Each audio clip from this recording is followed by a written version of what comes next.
Breaking story today, people are cooking food directly on their countertops. Why are they doing this? For more on that,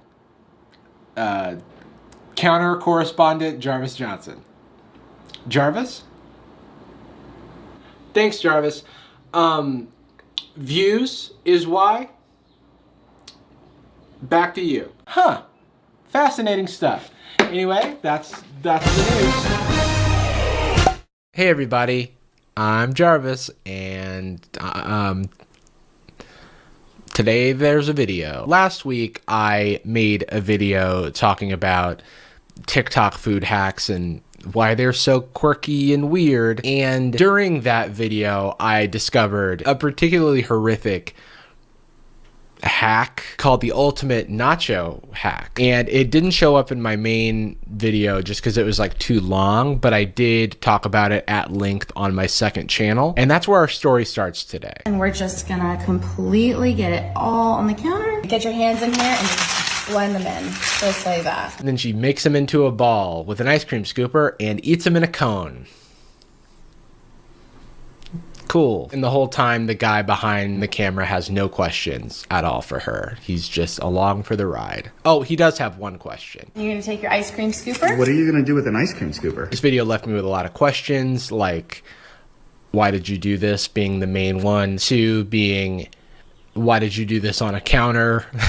Most of my questions are about the counter. And today's story begins with yet another cooking hack video that also takes place on a kitchen counter. Come one, come all, feast your eyes on the ultimate spaghetti trick. This is a very similar formula to the ultimate nacho hack. So I'm sensing a theme in more ways than one. Oh my gosh. Oh my gosh. Sorry to keep interrupting the incredible video, but one thing that I'm very obsessed with when it comes to these is the person who's talking behind the camera, because they have found the world's worst hype person to like hype them up while they do this very strange, I don't want to call it cooking, this very strange act. All my friends are coming over. This is the easiest way. Is it? Sorry. This is the easiest way. Is it? She's not very, so far she's a little incredulous, and I'm on her side because you should be asking, is it the best way to make spaghetti for friends? Because it's almost definitely not the best way. It's all just right in front of you. You don't have to worry about dishes or a mess or anything like that. Yeah, no, you don't have to worry about a mess or anything. Not at all. Everyone's gonna come over. They're gonna just like lick it up right off the counter, and then it's all clean at the end. There's no mess. What mess? But it's all over your counter. And then the next step is... It doesn't address the question. She's like, but it's all over your counter. And she's like, sorry, I can't hear you over the sound of ragu slapping my kitchen counter. You need a meatballs. Meatballs? Okay. This just feels like a bad improv scene. She comes in with the bad Italian, you know, like the SNL sketch that everybody watched this week. And her friend, who was just a second ago asking questions like, is it the best way? And, but it's all over your counter. It's suddenly like, yes, the meatballs. Oh my gosh.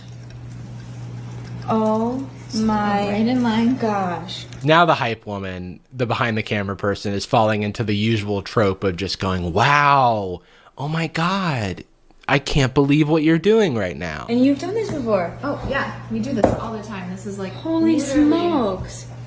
This is fastest so way. cool. These videos follow a formula. They're always something that the person in the video has supposedly done a million times before, but we know that they haven't.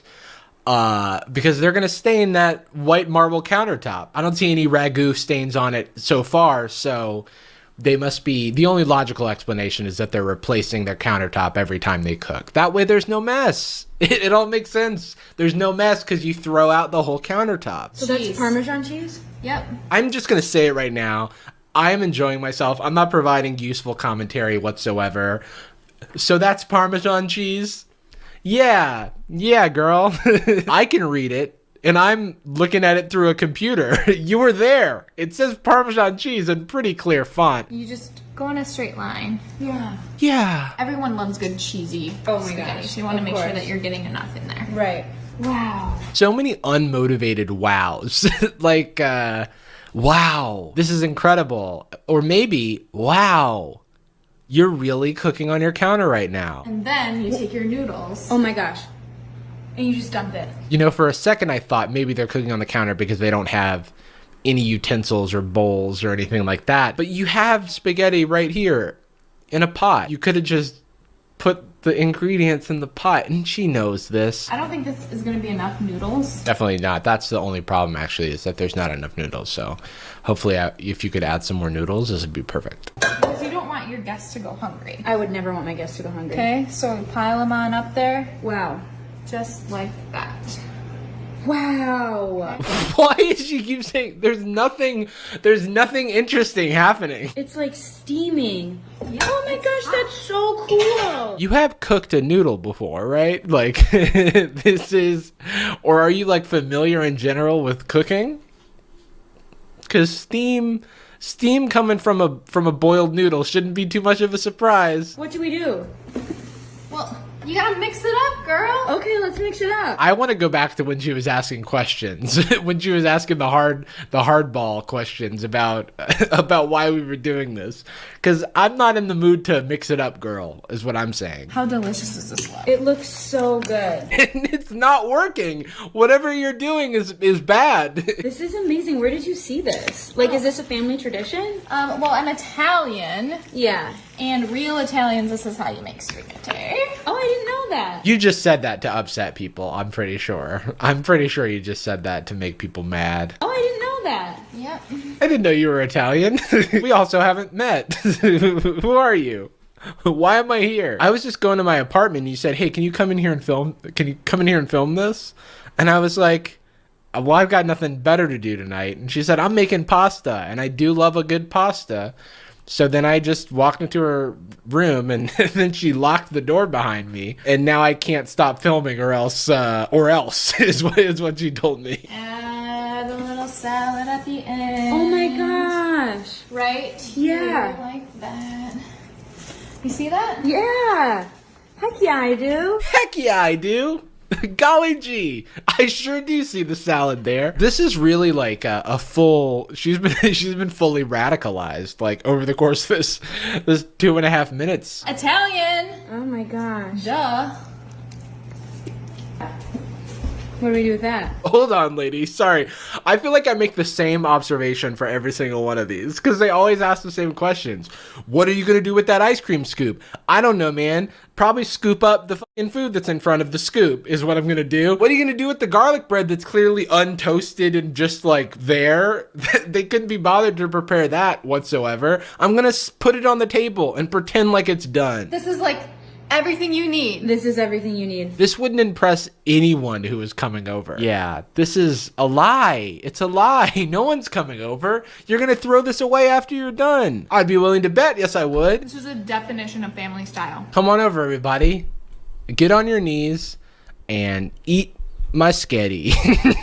So we've just witnessed a crime, and I sure do hope the culprits are brought to justice, but Josh and Lisa here have made a number of videos on their counter. And remarkably, Josh and Lisa are not the people who made the ultimate nacho hack on their counter. 2 different counters, 2 different couples, 2 different atrocities. It's the countertop cop. Please stop it at once. All right, second verse, same as the first. This one says, your kids will love this. And it's got exactly the same as emoji as before. I soundly doubt that my kids will love this, as they don't exist. But I also don't know if anyone's kids or relatives or friends or just other humans will love this either, because I don't think this is real. I think this is just for views. Here we go.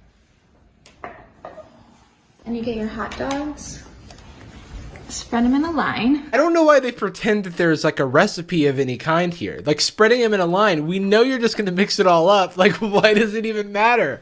Like, what is this charade? And then let me guess, the girl behind the camera is going to say wow a bunch of times. And then she's just going to like yes and whatever weird ingredient you bring to the table or whatever weird shit you start doing. Oh, okay, so you've got the pasta. Oh, okay, so you're mixing it up with your hands. Oh, okay, so I'm being arrested. Oh, okay, so I'm being tried for my crimes. Wow. Oh, amazing. Oh, amazing. And then you want to get your butter. Yeah. And you're just going to line them up just like this. 2 sticks. You need 2 sticks. 2 sticks? You need 2 sticks? I swear to God, if you use a single stick of butter, this recipe will fail. So count your sticks, everybody. This is amazing. All my friends are coming over. Why do they keep letting you cook for them? Like, why? I don't understand. So it feeds a lot of people. It feeds a ton of people.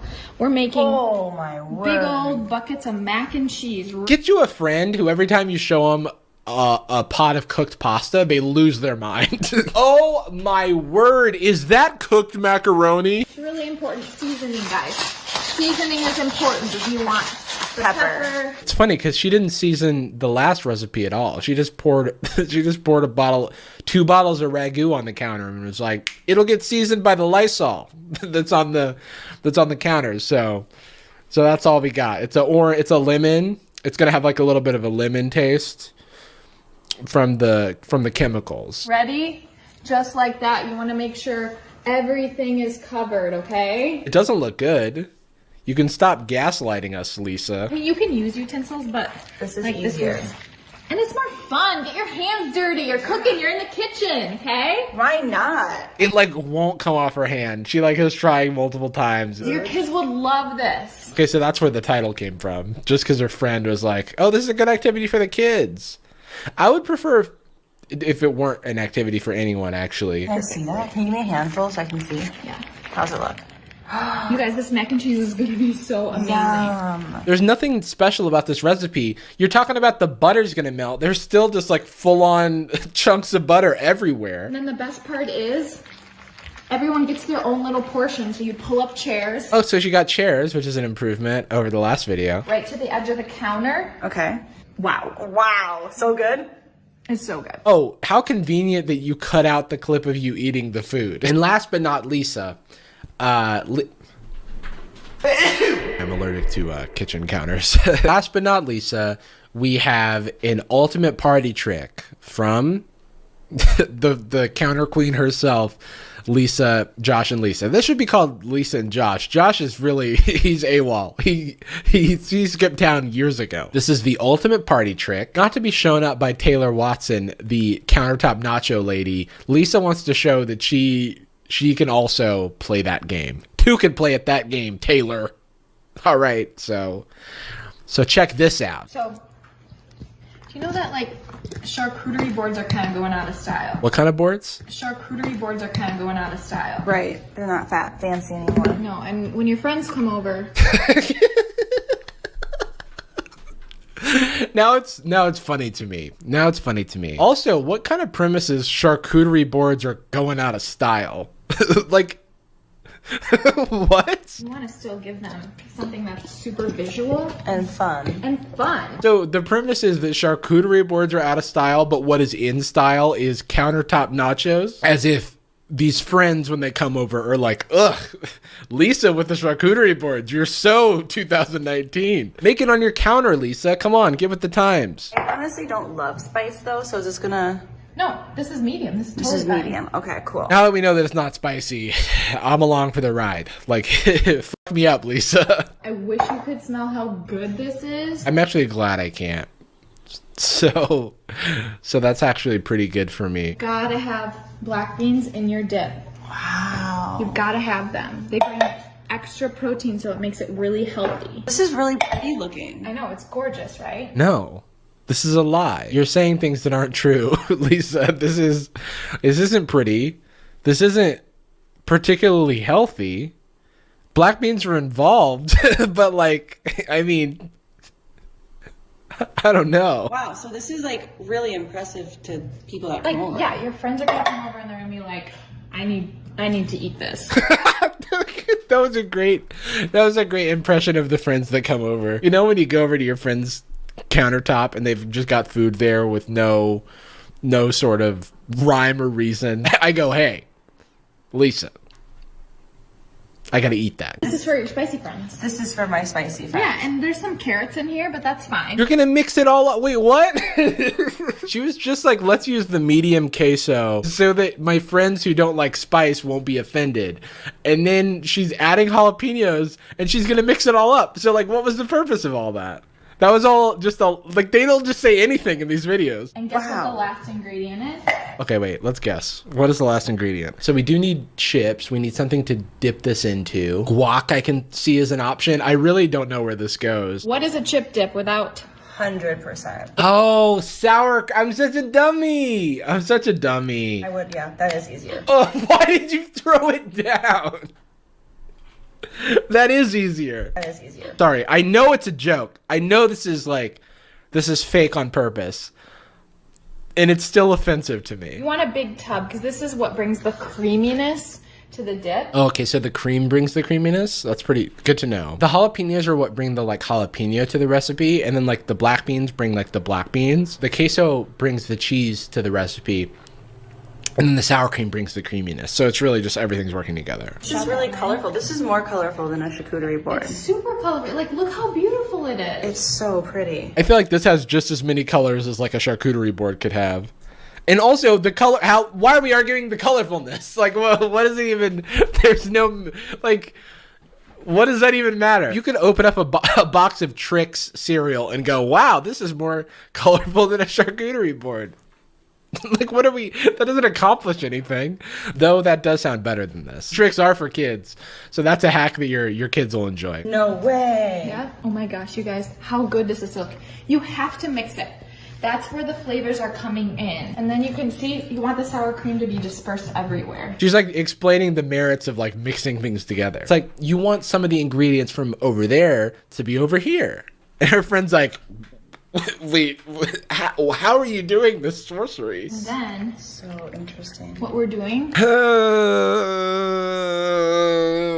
so you may be asking, other than why are you showing me this, Jarvis? You promised you would never do this to me again. I'm unsubscribing from the channel. Those are the things that you're probably thinking. But one of the other questions that you might be thinking is like, what do these two kitchen geniuses have in common? Well, strangely, what they have in common is the Facebook magician Rick Lax. I know, it's pretty weird. For those of you who are not familiar with Rick Lax, he is he's a magic man and he posts videos on Facebook where he like does math tricks, which is not magic, but like go off. And also just random viral content. Drew Gooden has done a couple of great videos chronicling Rick Lax, and I have stumbled into what seems to be Rick Lax's new venture because he is somehow responsible for all of the content that we've seen thus far. I noticed that the Rick Lax page posted the ultimate spaghetti trick not long after it was posted originally and didn't like give any attribution to the original creator, which I thought was like a little bit strange, but it happens on the internet all the time. But then I noticed that Rick Lax also posted 2 years ago the ultimate nacho hack. So right now we should be playing some conspiracy music, and I didn't even know that the nacho hack was that old because it just went viral, as far as I know, this year, somewhat recently, because these two Facebook pages, Adley and Taylor Watson, both posted, once again, around the same time. So if you think all of this is a coincidence, I don't think it is. So, and I'll explain why. So I went to Taylor Watson's Facebook page and I saw a lot of people in the related pages who had a logo for Rick Lax Productions just like lazily pasted on top of like what would otherwise be a normal profile photo. And this led me to the question, what on earth is Rick Lax Productions? I wonder if that's what you're thinking too, because I found out. So Rick Lax Productions is apparently Rick Lax's like little production outlet, and he actually runs a number of different shows. Here's like a little family photo. That's cute. One of which is the Adley Show. So one of the pages that posted that nacho hack is a Rick Lax production, and the other one is too. And there's also a list of all of his shows, of which I've not really heard of any of them except for Ray William Johnson is here for some reason. As far as I know, most of the gross out food videos are somehow related to Rick Lax. And I don't know how that makes you feel, but it makes me feel weird. Why are we doing this? And most of the videos go viral without the context that they're parody or that they're for entertainment purposes only. You'll notice on a lot of the Rick Lax production pages, people have this like ridiculous disclaimer. Like in this video from Tommy Wind, which is a Rick Lax production, this one says, "You'll never eat pasta the same way again." Notice of transparency. All the events take place in this short film are purely fictitious. Any similarities to actual people or actual events are coincidences. This video's only purpose is for entertainment. Thanks so much for watching this video. I do hope you enjoy it. Please note that this page features scripted dramas, parody, act, parody, and satire. Most of the post is disclaimer, but it's never, it's never shared with that context. It's only shared, as just a video. I even tested this out myself and just posted one of these videos without the parody context, and everyone lost their mind, to be frank. Everyone is mad. Everyone is mad. If you just go to my Twitter and you just look at the replies, it is just, I don't even want to go too deep into these replies, but it's pretty telling that I just posted this and it has 4,000 likes and 1,500 retweets and 500 comments. I never see that kind of retweet and comment ratio. And all of the comments are upset and all of the retweets are upset. No one is enjoying this. But that's exactly the reason that it exists, because it's outrage clicks. It's incredible what these videos make people do. Hey everybody, it's Future Jarvis here with a little update from the future. So I originally filmed this video on May 10th, and I had actually prepared the research for it before that. And a few things have happened since I filmed this video, so I'm going to tell you about them right now. When I posted this spaghetti hack on Twitter, I was trying to illustrate how when you post these things without any context on Twitter, they can go viral.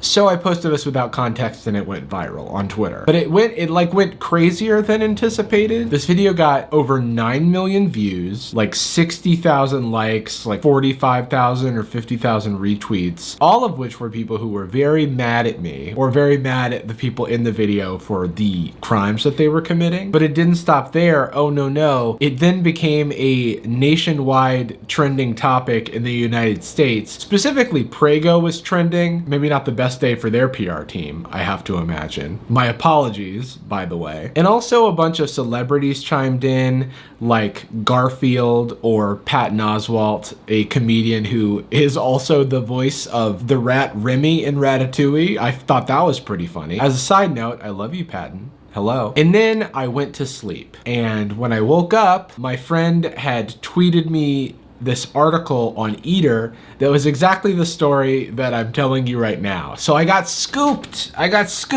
Oh man, I thought I had the scoop, but I was wrong, especially because it takes me a while to make a video.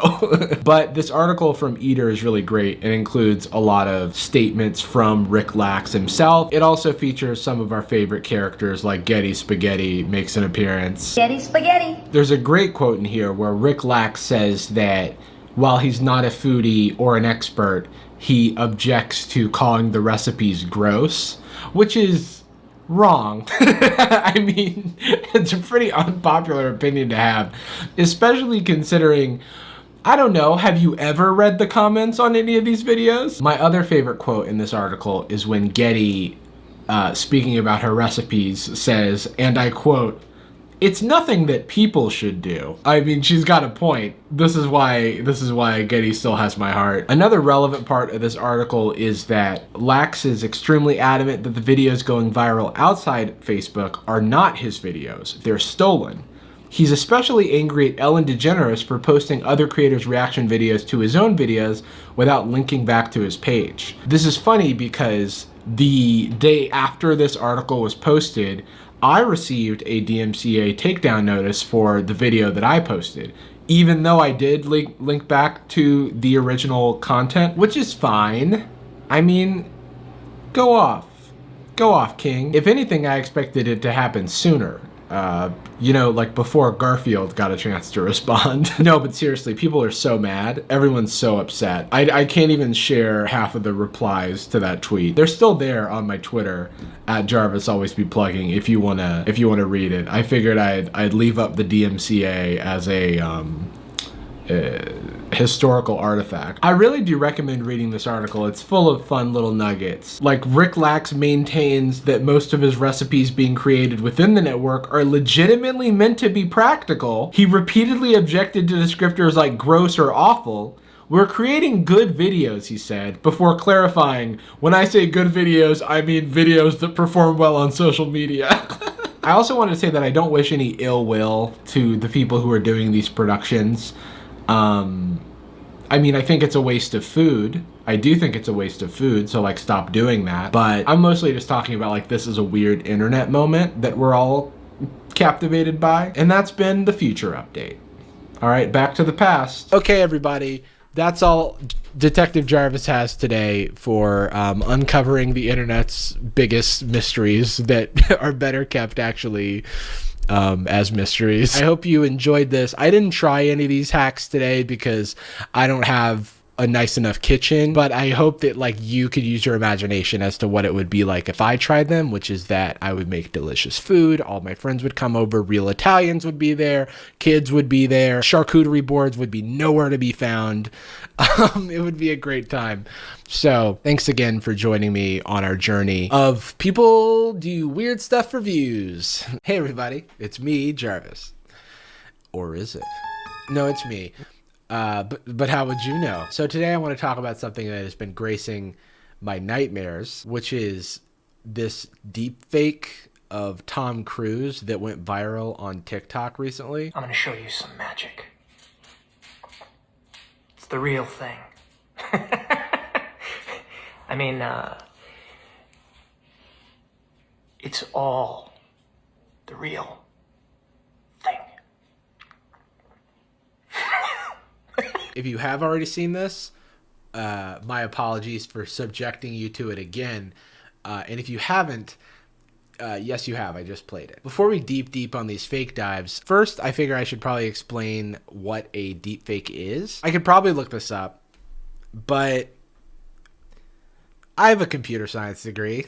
I could casually explain this. Deepfakes are a synthetic media in which a person in an existing image or video is replaced with someone else's likeness.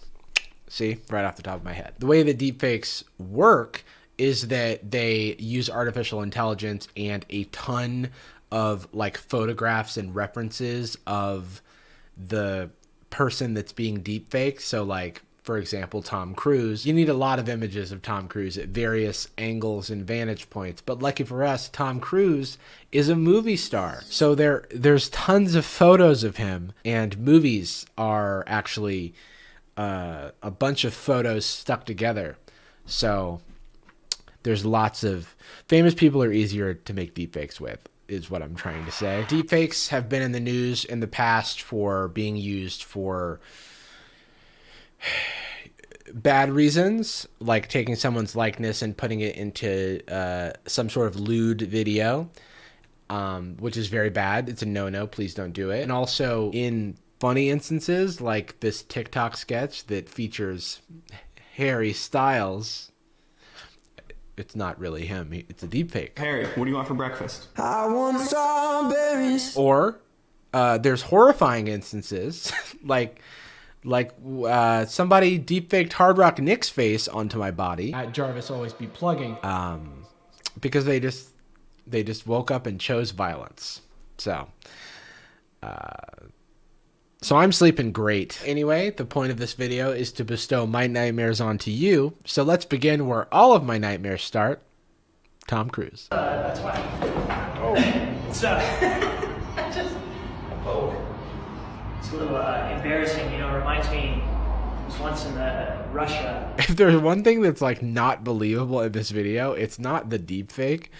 It's this trip at the beginning of this video. I like how, I'm sorry, this is not about the deepfake, but it's just about the premise of this sketch. You know, you're filming Tom Cruise, he trips, and then he immediately tells you a story. I was once in Russia, ran into Gorbachev. That's unrelated to anything. Is it related to anything? Why is he telling this story about Mikhail Gorbachev? He said, "You know, Mr. Movie Star, are you nervous?" Also, the TikTok handle on this account is Deep Tom Cruise, so they're letting you know that it's a deep fake. Don't be alarmed, everybody. I said, "No, Mr. Gorbachev, I'm not nervous. I don't." Does Tom Cruise do that? Does he just like randomly when he's talking just like twitch with his hands? Hey, listen up, sports and TikTok fans. If you like what you're seeing, just wait till what's coming next. All right, young deepfake Tom Cruise. It's like way to be cryptic. I know that the laugh is like a thing Tom Cruise does, but when it's just like out of nothing, and I'm saying this as someone who does laugh at myself a lot, it's never this much. This is a lot. This is a little extreme. What the hell was that? He did like a Mission Impossible like judo chop to the air. Man, like if somebody had been in the flight path of that swift chop, that would have been in trouble. Maybe I don't know enough about Tom Cruise and how he speaks and how he does interviews. That rhymed. But does he just talk in these like random like non sequitur sentences? Like what is he even saying? You guys cool if I play some sports? You guys cool if I play some sports, which is already not how a human sounds. More for the audio experience. Now that like I'm not wooed by the deepfake aspect of it all, it's just these videos are all just very strange. Every now and then I like to treat myself. And it's good because discipline... Oh. I think there's bubblegum inside there. Are we supposed to believe that Tom Cruise was about to say something philosophical and then he got distracted by the bubblegum that was surprisingly inside of his lollipop? Because I do believe that. How come nobody ever told me there's bubblegum? Incredible. In this one, they're trying to flex the technology on us because they're doing all kinds of things that they don't have to do, like have him eat a lollipop. Oh my God. Also, who just fucking chomps off the lollipop like a monster? Like, shit, Tom? Fuck. Like, work up to that a little bit. Incredible. If anything, this just like confirms what a lot of us already believe about Tom Cruise, which is that he's, you know, kind of out there. So I feel like most people just like saw this as they were scrolling and didn't like look too deep into it. It seems like they were just doing it for clout and also to like raise awareness of the thing. Because the person, I like read this interview with them and they want to work in Hollywood. They want to work for Peter Jackson. They want to work for Peter Jackson. I almost said Randy Jackson. Which is a very different job. Come to think of it, I think I'm going to pitch some deepfakes to Randy Jackson. We'll see what we can do with this. Randy, call me. The article, by the way, was by thetimes.co.uk. I'm not a rapper, though. These were created by a man named Chris Ume. I don't know. And for his specific, like, Tom Cruise videos, they have like a perfect storm going on of like trying to make the thing look accurate, and you can still like, if you look closely, tell that it's like a deep fake. He hired a Tom Cruise impersonator who is apparently one of the best Tom Cruise impersonators in the world. I do not know how much competition there is, but there's got to be at least some. I, for example, am the worst Tom Cruise impersonator in the world. This mission is improbable. So his videos in particular took like months and months to make, apparently, which may make it seem like these like deepfakes are really inaccessible for the layperson, so to speak. But they're not, because you don't have to like. He was trying to flex on us. Remember that he was like eating stuff and like getting up real close to the camera, but that's not necessary. I mean, everybody's seen the video of like the Jordan Peele Obama deepfake, but even other than that, there's like random people on YouTube who are making like really convincing deepfakes with like way fewer resources. People shouldn't be scared that this is something people will be able to do on their own a year from now. Most people don't have the best imitator of Tom Cruise in the world, or me. the worst Tom Cruise imitator in the world, as well as my expertise in the hardware, which is true. They won't be doing it a year from now. They'll be doing it years ago. They'll be doing it in the past because it's being done already. We have we have worse deepfakes, and I don't think the deepfake has to be like particularly good to be like eerie and weird. For example, there's this video of Bill Hader that I watched like years ago. Yeah, 2019. And he's telling a story, coincidentally, about Tom Cruise. The Tropic Thunder. Yeah, Tropic Thunder. Where Tom Cruise. You're working with Tom Cruise. What was that experience like? Now, I don't know why Tom Cruise has become the poster child for deepfakes, but here we are. All these heavyweights, like, Ben Stiller, Jack Black, Robert Downey Jr., everybody, and at the end is like me. Like, hey, just happy to be here, guys. And some other supporting guys. And then Tom Cruise walks in. My God.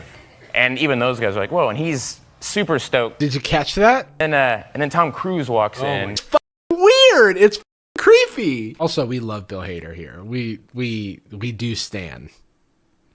Come on. Stefan, Barry. We love Bill. Bill. And I go, yeah, I'm friends with Judd Apatow and Seth Rogen, and they went to your house. He went, yes. They did come to my house. This is crazy because it like just seamlessly jumps from face to face, and it's like pretty fucking eerie, if you ask me. Shout out to this YouTube channel, Control Shift Face, which is funny. That was also kind of a Schwarzenegger a little bit. Yeah. I'm 4.5 father. You got to get out of here. It went mega viral also with these videos 2 years ago. So I feel like every couple of years we're going to get viral deepfake videos until ultimately our society crumbles or something due to them. And we'll be like, how could we have seen this coming? You know how like everything. The thing that's interesting about this is that Bill Hader wasn't even trying to be a deepfake, right? Somebody else just took this existing video. He doesn't even look like any of the people that he's impersonating. And I said, Seth Rogen was like, it was amazing. He has like a bike track in his backyard. It's phenomenal. And he doesn't really sound like them except for the Arnold thing. But I don't know if you guys know this, but there is technology there's like deep fakes for audio now, as well as like I don't know if anybody's made an app out of it, but like there's research being done to like make that happen. Hey everybody, this is COVID-19. I wanted to take this opportunity to address the allegations made against me. But you combine the audio deepfakes with the video deepfakes, and they come together like peanut butter and the fact that nothing is real. So that's pretty exciting. A peanut butter and nothing is real sandwich. See? Nothing is real. So I think that like deepfakes are worth being concerned about. There's like a lot of like nefarious applications and things that we need to be, thinking about as this technology becomes more and more available. But breaking news, right as I turned off my camera, there was a news report today that a Pennsylvania woman is accused of doctoring photos and video of her daughter's cheerleading rivals to get them kicked off the squad. 3 misdemeanor counts of cyber harassment. Dude. Oh no, it gets dark. It gets really dark. Anyway, this is a real problem, everybody. That concludes our deepfake news break. You know who's not worried about this future is the people who wrote comments on this article. If this is the best deepfakery can do, then why worry? The fake doesn't look anything like Tom Cruise, for goodness sake. That's a lie. You know how I know? Because when you pause a deepfake, it's just a photo of Tom Cruise. So that would be like saying these photos of Tom Cruise don't look like Tom Cruise. Yes, in motion, it like hits this uncanny valley where you can, it doesn't look natural, so you can tell that it's faked. But from far away, or maybe you're not paying attention, some people won't pick that up. We've talked about this already. I feel like there's so many people in these comments like flexing that they weren't fooled by the deepfakes. They're like, my giant brain is too sharp for your visual trickery. I'd like evidence that it wasn't Cruise. The simplest explanation, Occam's razor, is usually correct. Here, it's that was the pint-sized pretender himself. The simplest explanation is that the article that you're reading on this reputable news website is true. It's not that the visual effects artist who's telling you that he hired a Tom Cruise impersonator and did a bunch of visual effects work to make it look more like Tom Cruise is a grand conspiracy to fool a random user on the internet. That is not Occam's razor. That is a super complicated explanation than the reality, which is that we have proven evidence of the advancements of computer vision and modeling technology that this is something we can do now. Occam's razor, you can Photoshop Tom Cruise's head onto my face, and thus, if you go frame by frame, you can Photoshop Tom Cruise onto every frame of my face, and suddenly you have yourself a very rudimentary deepfake of Tom Cruise. It's not as if the videos showed him doing anything interesting, difficult, or out of character or offensive. At least make it interesting. As a minimum, something you'd never see in real life. Or what's the point? I'm just going to assume this person didn't read the article. Or watch the TikToks, or has ever seen a Tom Cruise movie or interview or anything. It seems like they're just entirely speaking out of their ass. Tom Cruise playing golf, that's not interesting enough. Maybe put Tom Cruise's head on a horse's body, then we'll talk. Give me Centaur Tom Cruise. Now we're talking. I'm rubbish at recognizing people. However, that doesn't look like Tom Cruise. But you're bad at recognizing people. It's in the beginning of a sentence. Look, I've never seen or read the 1990s tale about a boy wizard, but that's no Harry Potter to me. Harry. Just Harry. I love that this person's comment ends with, the bigger problem is photoshopping. Like, YouTube comments aren't this bad. Excellent self-promotion for Mr. Ume here. Easy copy for lazy journalists whose own authority has been diminished over the years. Like, he spoke in rhymes. It was crazy. So TikTok does actually have a policy around deepfakes, because they have removed... There's this person who just keeps deepfaking Charli D'Amelio and then getting an audience, and then TikTok finding her and going like, scram, get out of here.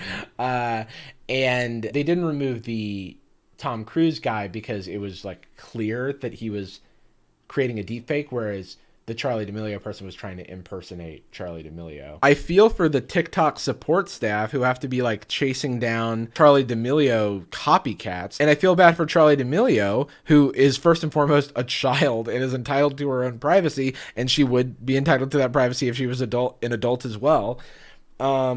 And I really do think that like deepfakes that are used in this way are kind of a breach of that privacy. So it's good that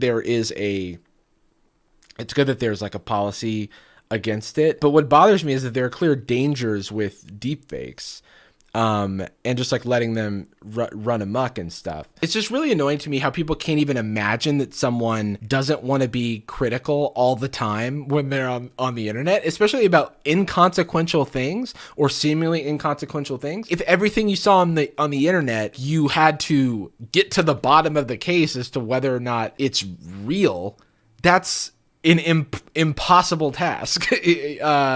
So like to expect that out of every individual is foolhardy, to say the least. Because it's just actually impossible. Like, I get it, be critical, be thoughtful. Like, if something is gonna, dramatically, concern you or change your worldview in some way, make sure that it's like legit before you go on believing it. But for Tom Cruise golfing on a golf course, who gives a shit? You know what I mean? Like, but that's the insidious, foot in the door to like more dangerous things down the line. Newsflash, this is exactly how fake news works. It's like it preys upon the fact that people just can't be critical of every single thing that comes out of like the internet's fire hose. And if you're someone who just believes Tom Cruise is a little kooky, and then you see a video of Tom Cruise being kooky as you're scrolling and you're listening to it with the audio off, because the video's auto playing, because that's something that we've allowed to happen, then it just like confirms this worldview that you already have. And if you can't imagine how that can be used for nefarious purposes, then maybe there's no problem, and I'm a big dummy. So that's the public sentiment that we're working with. And I guess it kind of like wraps up my feelings on deepfakes. I mean, I am not the one who should be deciding whether or not these things should be regulated and in what way. But at the very least, I think that we as a society need to be aware of like what is possible. It's like if you don't know that sleight of hand is a thing and somebody like makes a coin appear in their hand and then disappear, then they're going to believe in magic. You know what I mean? So I think it's important to like be aware of what's out there and to, you know, not believe everything you see, because even without fancy visual effects, it's possible to, you know, be tricked and influenced by random shit that you see on the internet. And sometimes it's gonna like be Tom Cruise golfing and it's not gonna have any impact. And other times maybe you're gonna like a video of a TikTok dance and it's not gonna be the person you thought it was. Or maybe something even worse, like you not liking and subscribing to my YouTube channel. This is now a pitch for the, no, I'm just kidding. I don't know that I don't want to come down with like a really hard and fast conclusion, because I think it's just like, I'm not an expert. I don't pretend to have the answers, but I do think that like I want to sort of use my platform to at least make people aware that this is a thing. Because when I brought it up over the past few weeks of just like having this in my head, a lot of people still don't know that deepfakes are a thing. So, and most people aren't hyperactive on the internet. Most people aren't writing comments to even tell you that they weren't tricked. In fact, there's a bias the other way, where I'm sure that somebody who didn't know that it was a deep fake and then later found out it was, might be embarrassed and is way less likely to comment, I got fooled, you know, computers are at it again, than somebody to be like, I am Megamind and you'll never trick me. You know what I mean? Like, I just think that, I don't like to use this term often, but I do think that there's a slippery slope here that at the very least, it's something that we should be aware of. But I hope you enjoyed this video. I hope it was fun. I hope it wasn't too dystopian, because I got a little concerned while I was making it that it was a little too scary. And so I wanted to make it fun because, you know, I'm trying to make entertainment here at the end of the day. I don't know what this was, but it was a video. And with that, I bid you farewell. Maybe I do an outro as like some sort of deep fake. As of recording this, I haven't fiddled around with, I haven't figured out how I'm going to end this yet, but maybe I'll cut to a deep fake of me wishing you goodbye. And, you'll let me know in the comments if you think it's me or if I actually got said celebrity, in my video. So, I can't seem to wrap this video up.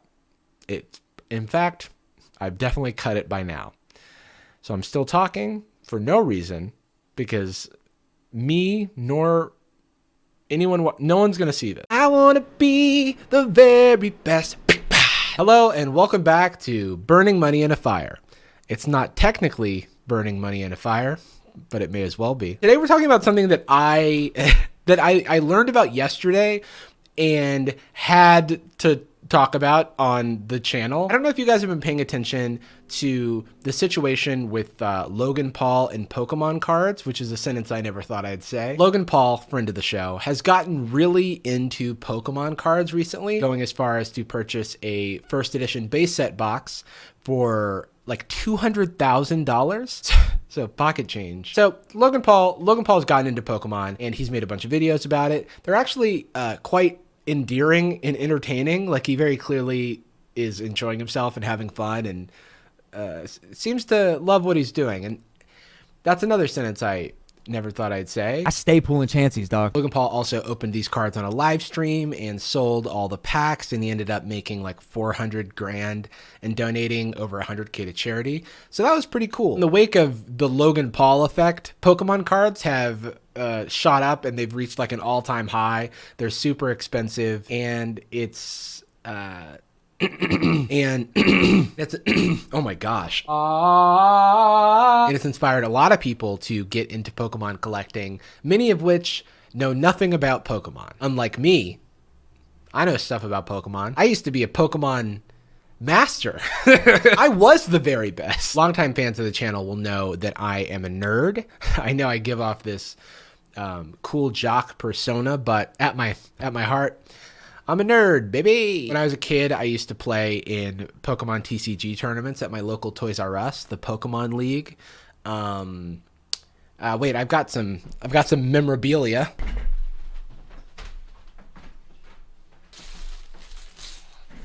Ugh. Look at all these beads and coins. You don't have all these beads and coins unless you're a Pokemon master. Got an Alakazam coin, little Aerodactyl guy. Back is cool. Got some damage counters. And let's not forget this awful condition Charizard I have. Anyway, after that, I became a cool jock and stopped playing with children's games. Just kidding. I was a member of a Pokemon website and was a gym leader, and I fought in competitive Poke battles, and I guested on a Pokemon podcast from time to time. Gotta catch 'em up, Pokemon! Bow! What's up? I'm Future Jarvis, and today's video is sponsored by the Ridge Wallet. Most people still use wallets that were designed in the 90s, which was in the past. Mind you, I'm from the future. Quite frankly, these old wallets are a mess, and they'll hurt your butt. The Ridge Wallet is sleek, industrial, futuristic. And it won't hurt your butt. It's got room for 12 cards. Unfortunately, no room for Pokemon cards, I checked. And it's got room for cash. There's over 30 colors and styles, including carbon fiber and burnt titanium, which is especially futuristic. I know I'm making it sound great, but don't take my word for it. Check out their 30,000 5-star reviews. The Ridge Wallet comes with a lifetime warranty, and you can test drive it for 45 days. Get 10% off today with free worldwide shipping and returns by heading on over to ridge.com/Jarvis. That's my name. And using promo code Jarvis, also my name. Link in the description. Thanks again to Ridge for sponsoring this video. In a world we must defend. Today's story centers around 3 experienced investors who have a YouTube channel ironically called Dumb Money, and they couldn't find a better way of spending $500,000, so they just decided to spend it on Pokemon. So that's what they tried to do. Have I mentioned they don't know anything about Pokemon? They decided, as a stunt, I have to assume, that they were going to purchase the world's most expensive first edition box of Pokemon cards for $375,000, which is almost double what Logan Paul paid. They were going to do it on stream, buying cards from the very same collector who sold Logan Paul his cardboard. But he notably was not the person who sold Logan Paul his booster box. Logan actually bought that at an auction. He just sold him graded cards that had been like authenticated and appraised for their value.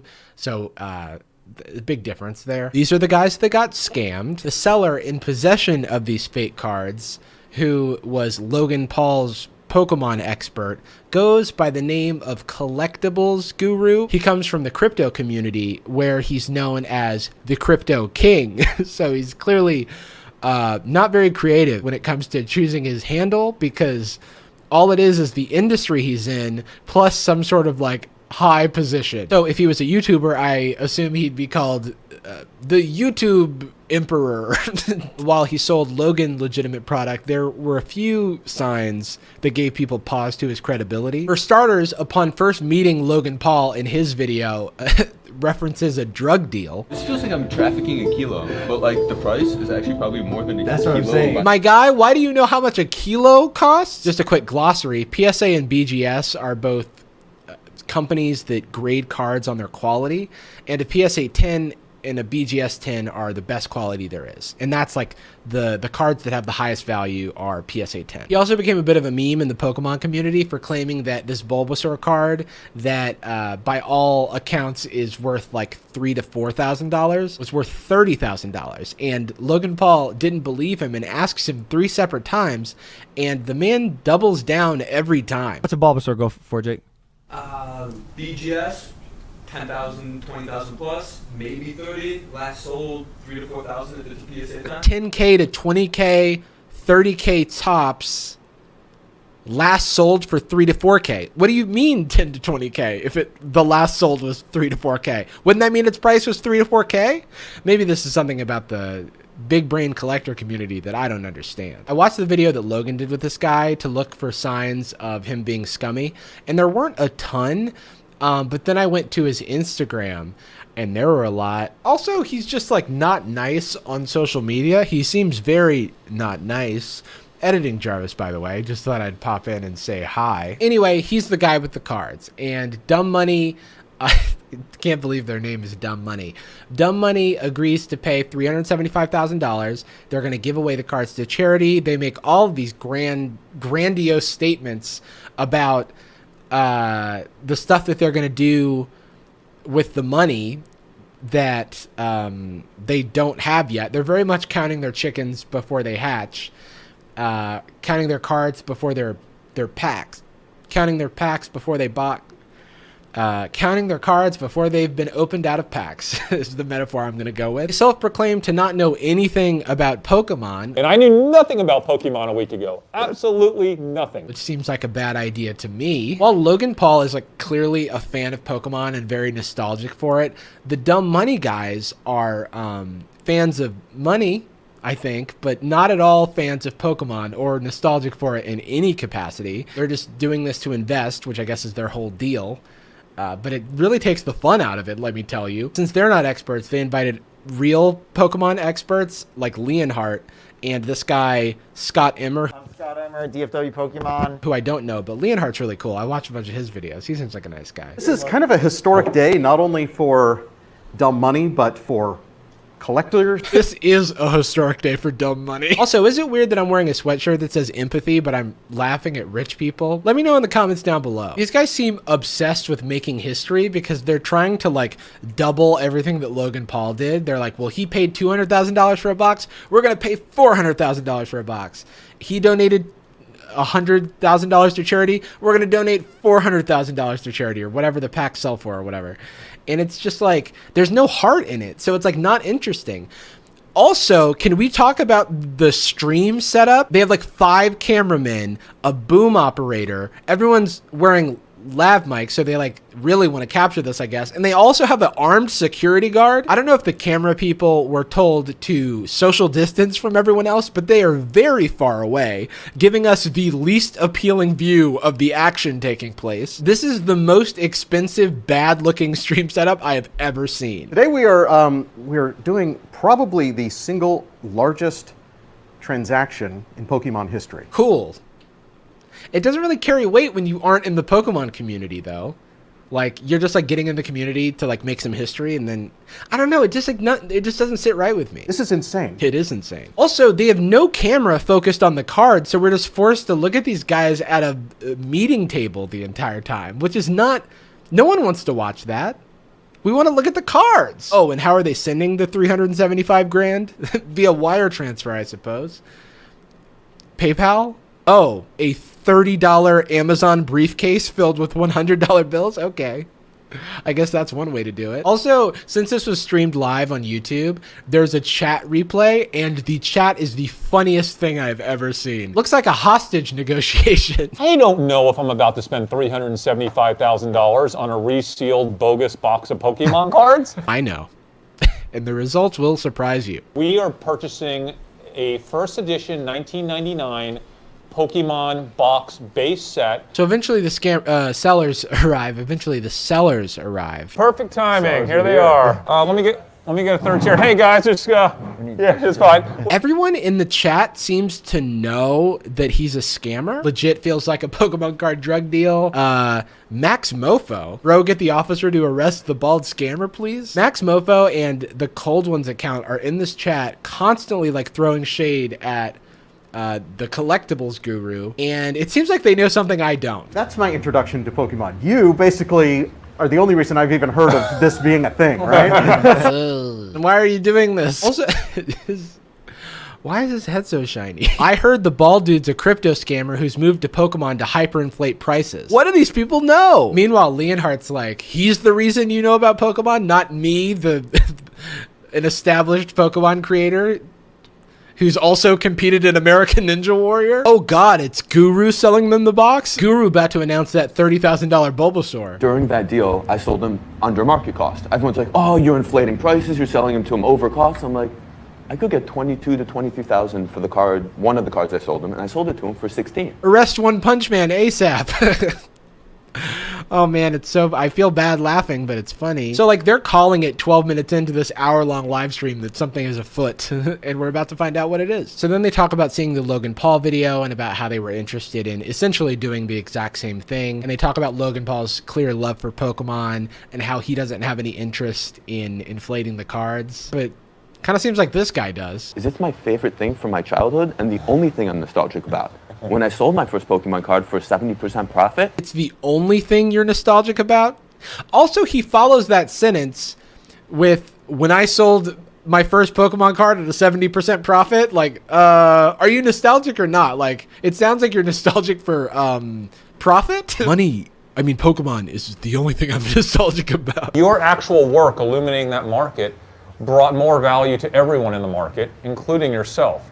Now, it probably happened a lot quicker than even you thought, I would imagine. Oh yeah, I was giving prices that people would laugh at. Like, what he's describing is also like a pump and dump scheme where you like drum up the prices and get a bunch of interest in something, so that the market goes up, and then you get out of the market, and then the market eventually crashes. But I mean, he's not really describing that he's nostalgic for Pokemon. He's, again, just talking about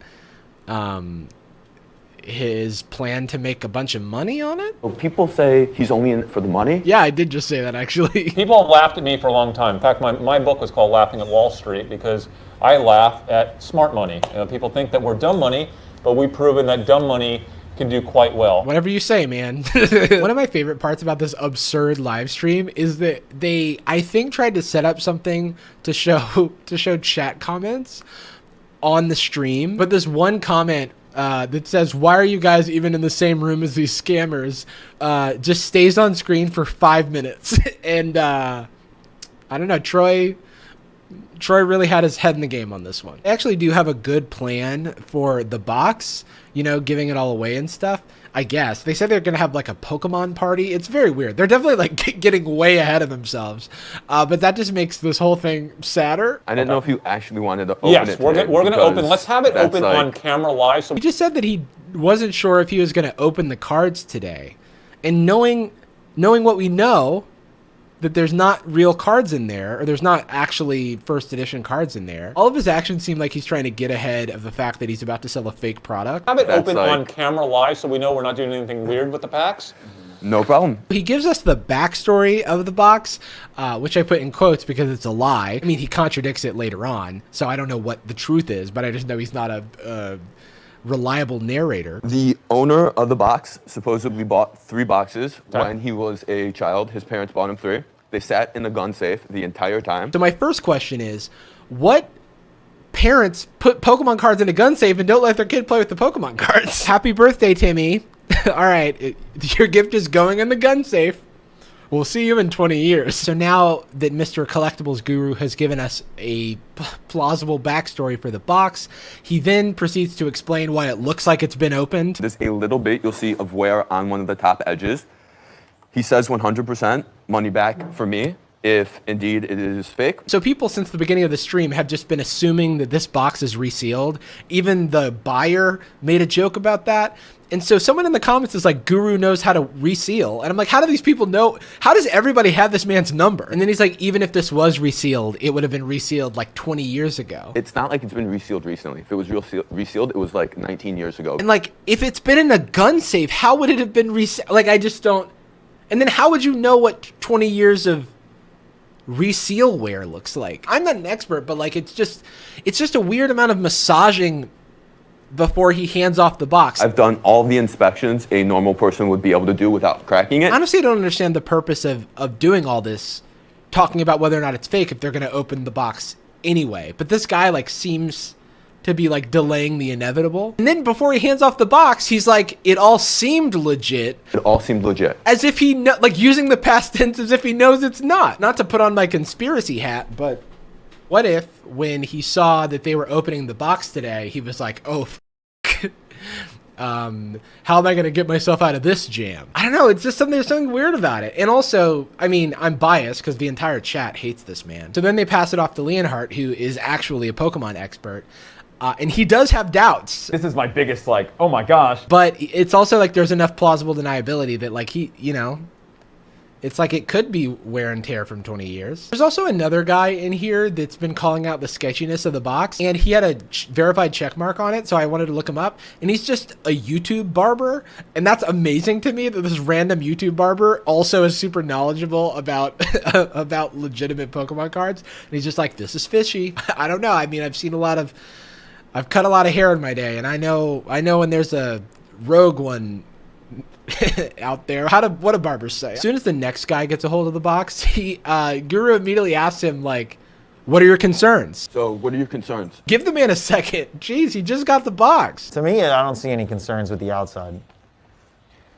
My concerns are the ones that you were saying as far as, you know, right here, right here. So another thing that boggles my mind is that Guru explains that you'd have to fold up the top of the box to open it for like a store display. When you have a fake box that's been resealed, the way they do it is they fold up, this piece comes out, and like you've seen in stores, they fold this up. But I don't think that's true. Don't ask me why I have a similar box of Yu-Gi-Oh cards here. Maybe I'm addicted. But like what he's describing is like you set up the box like this for a store display. But you don't have to do this. You can you could just open it as a box like this. Like, it is just a normal box. This box isn't different. I saw Logan Paul open his and then reseal it. It's like a weird thing to say. Same time, if there's ever been pressure on the top of the box, the only spot in the box that's reinforced cardboard is where it's folded up. So if this was 3 boxes stacked, which it was in the gun safe for 20 years, it would have had pressure right here. What if it was at the top? What if it was at the top of the stack? It wouldn't have those creases then. Man, I mean, maybe I'm cynical, but it seems like he's doing all this talking so that they trust him, so that when they find out that it's fake, it seems like he was the one who was duped and not like the duper. But I don't know. Tell us about your tell us who you are. I don't think we did a proper introduction. Shouldn't you know people's backgrounds before you arrange a $400,000 deal? One of my favorite comments in the chat. This is fun. I love haters talking smack about dudes who have made millions of dollars. Enjoy the show. Quit hating.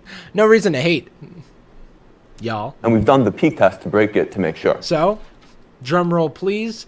They finally opened the box. Does it say first edition? Yeah. Yes, that's perfect. Keep going. Woo! It's funny because he didn't ask any of these questions or have any concerns about Logan Paul's box. You know, like when he was Logan Paul's advisor, Logan Paul opened that box on stream. He didn't ask, are they all first edition? like that's like I hope so. It's a first edition box. Like, since there was already so much doubt cast on whether or not it was real, I don't know, it just seems like a weird thing to say. Color's different on that one than that one. That one's not a first edition pack. That's an issue. That's an issue. This is an unlimited pack. Oh no. Yeah, look, they're open. Yeah, no, that's a major f***ing issue. This is a resealed box. Oh my god, it's a resealed box. All right, time to call the seller. Yeah, no, money back on that. Yeah, money back on that. Pretty casual. This is like, I feel like this, I returned a defective toaster to to like Walmart, and they're like, oh yeah, no, that's defective. All right, back to the seller. We'll get your money back. Like, it's $400,000 cards. This guy's extremely chill about it. It's not even base set cards. Oh my god. Not only were there not first edition cards in the box, the cards were from 2020. Somebody resealed the box this year. So his whole, if it was resealed, it must have been resealed 20 years ago. It just feels like all this convenient backstory that happens to like unravel when they open everything up. Wow. This is a resealed box. Wow. Lovely. Oh, and by the way, the chat had a field day with this. No, but there's some packs at the bottom that are still first edition. It's random. There are no cuts in this video, and this man is on the phone with the seller who allegedly scammed him instantly. Like, it was like 10 seconds. What? I don't answer the phone like that for my close family. Why was the seller waiting by the phone for this man's call? Is there anyone on the other side of that phone? After the initial shock wears off, chaos ensues. I was not because it was prepared still for first this. I edition. honestly, everything But looks... then the next one I saw unlimited the because you saw the dark chain of color. ownership looked... No, like they just like gave up on the stream and everybody's talking at once. It's impossible to hear anything and no one is in focus. So even the camera guys are shook. Also, I love how Leonhardt and Scott Emer here, Emer, are just like geeking out over the fake box and like how the fake was done. Those are true fans. Then they put away the money briefcase because they were like, wait, is somebody about to run away with our money? And to be honest, the dumb money guys are extremely understanding about this. Are you going to be okay? Are you going to be okay, like getting your transaction back? Or yeah. Like, I looked on Twitter and they said they feel really bad for him. And I'm like, I mean, that's, you know, believing the best in people, but this guy's narrative doesn't add up. Oh yeah, I know the seller exactly who he transacted with. I know the seller exactly who he transacted with. I thought they were in a gun safe, Mr. Guru. or if that is your real name, Jake. Also, what's funny to me is that they asked Leonhard if he would have bought this box, and he was like, nah.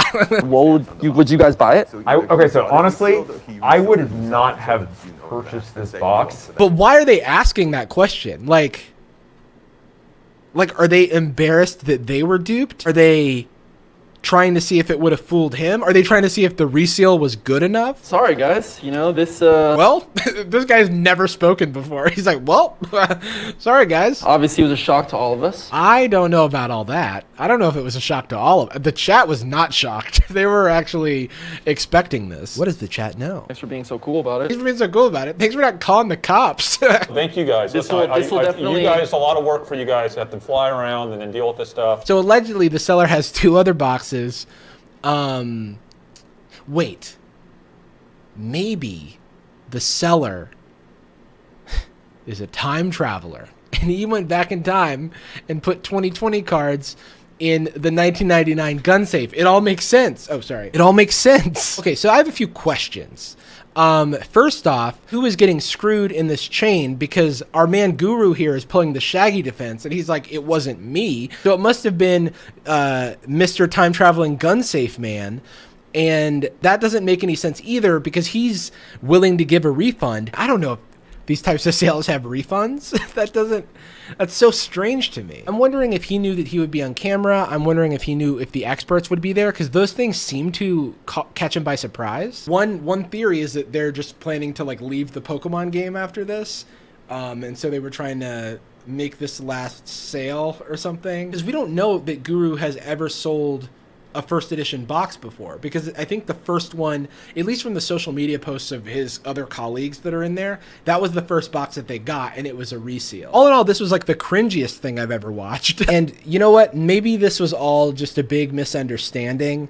After all, the Dumb Money guys seem very well-meaning. It's just suspicious that everyone in the Pokemon community seems to think Guru is a scammer. I don't personally like have the tea, but you know, to play devil's advocate, there's a big Pokemon YouTuber named Pokerev who has actually mistakenly purchased a resealed box, and it was in the chat saying that it's really difficult to tell the reseals from the real thing. But I can't shake the fact that literally no one has vouched for the trustworthiness of Mr. Crypto King / the collectibles guru. Like literally no one, except for maybe Logan Paul. But I mean, he did sell Logan Paul a good product, and Logan Paul is a big influencer, so it's kind of like that would be part of the plan. So I don't know. Actually, I do know, kind of, now. I'm not using this mic right now. Daily Savings Time is crazy, y'all. It's so dark. It's so dark. This is night mode. This is Jarvis After Dark. What is it? It's 5 p.m. It just looks like it's midnight right now. I just wanted to record a quick little addendum because since I filmed this video, the situation has kind of resolved. In short, the Dumb Money guys were able to purchase a legitimate box from Mr. Guru. Was it from the original seller? No. And they also paid like 350 grand for it, so they basically didn't make any money on the deal. They had another big live stream where they called in the sellers and they had the box in sight, kind of. They like kept leaving the box out of frame. They didn't have sleeves for the cards that they opened. They didn't have the proper scale. They tried to use a kitchen scale. Freaking amateur hour over here. And to top it all off, it looks like they filmed the whole thing on a TI-84 calculator. But I think the Dumb Money guys are happy. They seem like well-meaning guys. No shade to them. And, you know, I don't know the situation with the Guru guy. I'm not here to say whether or not he intended to do the scam. It seems like he may have lost out on some money.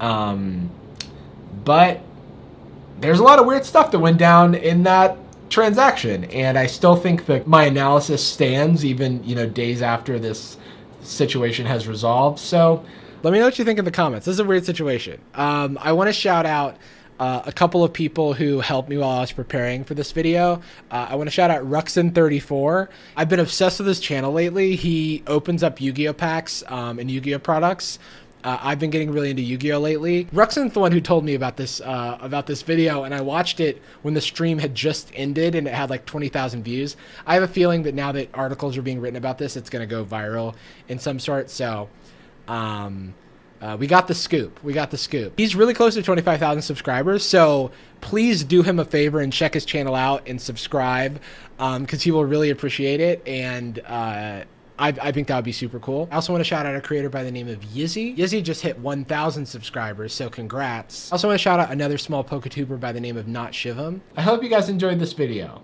A bit of a weird one for me, but I was glued to my seat watching this whole thing unfold, so I hope you enjoyed it at least half as much as I did. Now, if you'll excuse me, I have been motivating myself to finish editing this video with this box of Yu-Gi-Oh cards that just came out that I can't wait to open. So I'm about to become the king of games. Charmeleon, Wartortle, Mewtwo, Tentacruel, Aerodactyl, Ammonite, Slowpoke, Pidgeot, Arbok, and that's all, folks. Hi there. I'm Jarvis, and we're all going to die. It's true, technically. I didn't say when. There's a pandemic sweeping the nation, and it's not the one you think. Kids everywhere are being affected by what experts are calling a brand new strain of FOMO known as FOMC. The fear of missing clout. FOMC is spreading like wildfire. Also, the parties these kids are having are both wild and fire. Hi, I'm Dad. In all seriousness, these young YouTubers can't stop partying. And in the words of OG YouTuber Will Smith, parents just don't understand. Look, these influencers can't seem to stay home, and I think it's because the walls in their house are boring. That's where today's sponsor, Display, comes in. Display is a service that creates beautiful metal posters that could turn your boring walls into cool walls. And for every display sold, they plant a tree, so you're also helping the environment. You mount displays to your wall with this fancy magnet thing, and it's easy as staying home and not going to quarantine parties. You won't even damage your wall. There's a display designed for pretty much anything, but just off the top of my head, you could get a display for Bulgarian snack cake / our fearless leader. The possibilities are endless. Using the link in my description, you'll get 30% off your order, so definitely do that. I'm not saying the display will cure your need to party during quarantine, but it will. Thanks again to Display for sponsoring this video. Let's start with the young influencer that needs no introduction, except for this one of me introducing him. Jake Paul. Jake Paul's 2020 has been excellent by all accounts. A couple months ago, he tweeted out that this had been his biggest year of growth and he'd learned so much about himself that he never knew. It's okay to not have all the answers. It's okay to fail. It's okay to change who you are. It's okay to not be right. Be patient. Great things are coming. And boy, was he wrong. Well, he's right about a few things. It is okay to not have all the answers. Like, for example, should you have a bunch of illegal guns in your mansion? Yes or no? No? See, I would have gotten that one wrong. He also took a valiant stance against YouTube for holding him accountable for his actions. So that was cool to see. Let's not let YouTube win here. They do this to creators whenever they please, whenever they see a risk, whenever they want to protect themselves. I'm one of YouTuber's riskiest creators and they're punishing me for it. New videos out now. Always be plugging. YouTube has me shadow banned and won't push my videos to whoever is subscribed because the videos are unsuitable for their audience. We're too much of a publicity risk for them. I guess that's technically true, but he's really missing the major point here that his videos are dangerous content. He's not a good influence. This stupid China shop won't let me, a bull, into it because I'm too much of a publicity risk for them. I mean, come on. This is oppression. So swipe up if you haven't seen this week's Rated R video, and let's not let YouTube stop the movement. What is the movement? Well, you'll see a few short weeks later, Jake tweeted out grass. So that should clear everything up. YouTube star Jake Paul has made a name for himself doing dangerous stunts, but now he's being accused of putting scores of other people at risk. More outrageous footage is emerging from an out-of-control party at a mansion in California. The new video shows partygoers precariously dangling from an excavator, then falling to the ground. No one is wearing masks or social distancing. I can't help but think they're focusing on the wrong thing here. Footage of YouTube celebrity Jake Paul's mansion party features guests being flung hundreds of feet in the air via human catapult to their eventual death. And from the looks of it, not a single person washed their hands.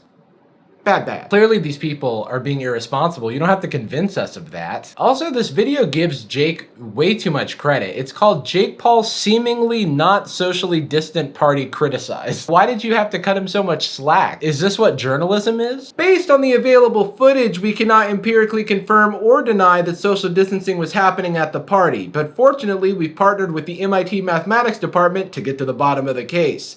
Coming to you live from MIT is our nerd correspondent, Carl. Carl? Thanks, Jevin. Those who are familiar with the Lord of the Rings films will be aware of Peter Jackson's masterful use of forced perspective. These simple camera tricks allowed Gandalf the Grey to appear 9 feet tall compared to his Hobbit counterpart. Where's this going? And we think Jake may have employed similar tactics for his party. Now, if you'll excuse me, it's my turn on the excavator. Jevin? Thanks, Carl. What fun! Now, we can't say for sure, but some think that Jake Paul's party is bad. We reached out to the Paul Camper comment, and they simply replied, grass. Back to you, Jarvis.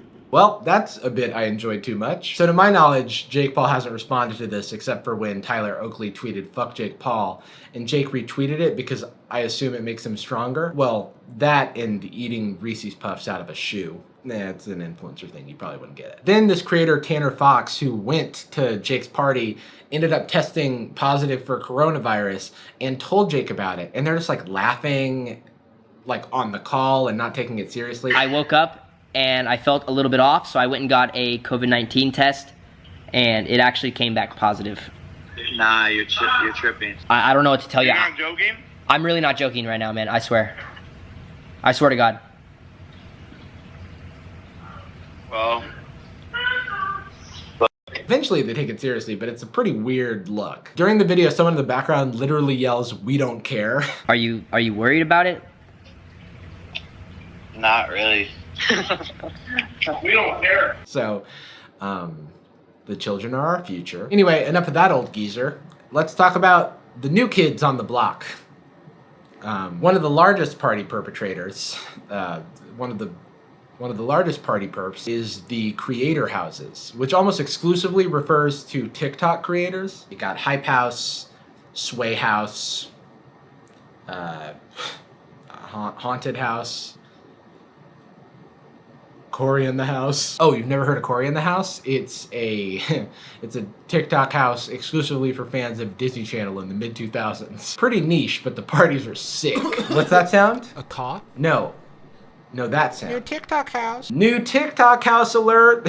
It's a good thing we installed that alarm because these TikTok houses are multiplying at an alarming rate. Still dad. Which brings me to Alpha House, a brand new creator house that launched a week ago in a pandemic. So we're still making creator houses in a pandemic, it seems. Now that's sick. I'm dying. Alpha House was in the news recently because they broke the speedrun record for fastest time from house creation to quarantine party. They've apparently had a party almost every night, according to neighbors and anonymous sources. And apparently the last party they had like 150 people. So more like Omega House, am I right? I hate watching these teens be sexy. It feels so, I don't want to be exposed to this. Stop it, quit it. Stop. New creator mansion alert. The Alpha House launched on Saturday. It's a 6-bedroom sprawling pad in the valley made up of all 17-year-old and 18-year-old influencers. Like, is that a rule?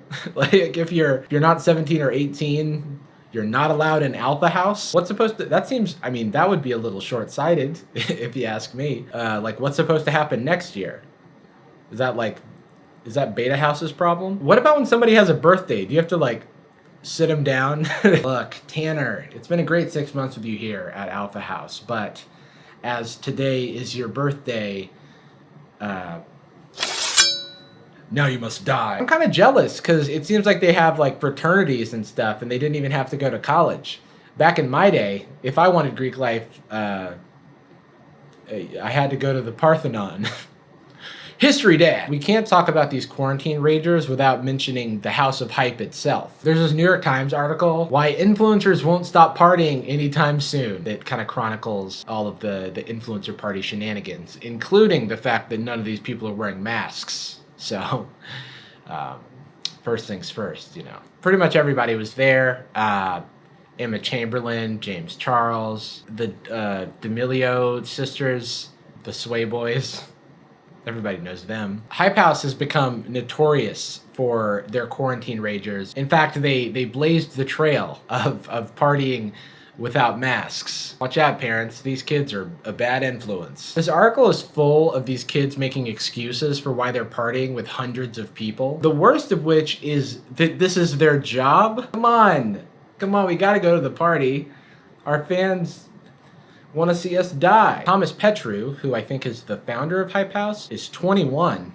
So he wouldn't survive a day in Alpha House. Our jobs are to entertain people. We live with groups of people, and we're all intertwined with work. We can't put our entire lives on hold for a year and not make any money. I know this guy is 21, but he may as well be a 16-year-old Bobby Tarantino, because this is some straight up teen logic. It's not just fun, it's work too, Mr. Petru said while doing a keg stand. Why does he think his options are have a party with hundreds of people or starve to death? You said right here you live with groups of people, so just make content with them. You don't want to be riding with the Sway Boys, because from the looks of it, they don't even practice proper seatbelt safety. I kind of get that it would feel like you're putting your life on hold if you stopped partying, but what you have to understand is that if you keep partying, you may be putting other people's lives on stop. And this is just a little business tip, you don't make money if you die, so something to keep in mind. The YouTuber Jake Paul recently hosted an event at his home in Calabasas where guests swung from construction machinery. We know about that one. You got Sway Gaming on Monday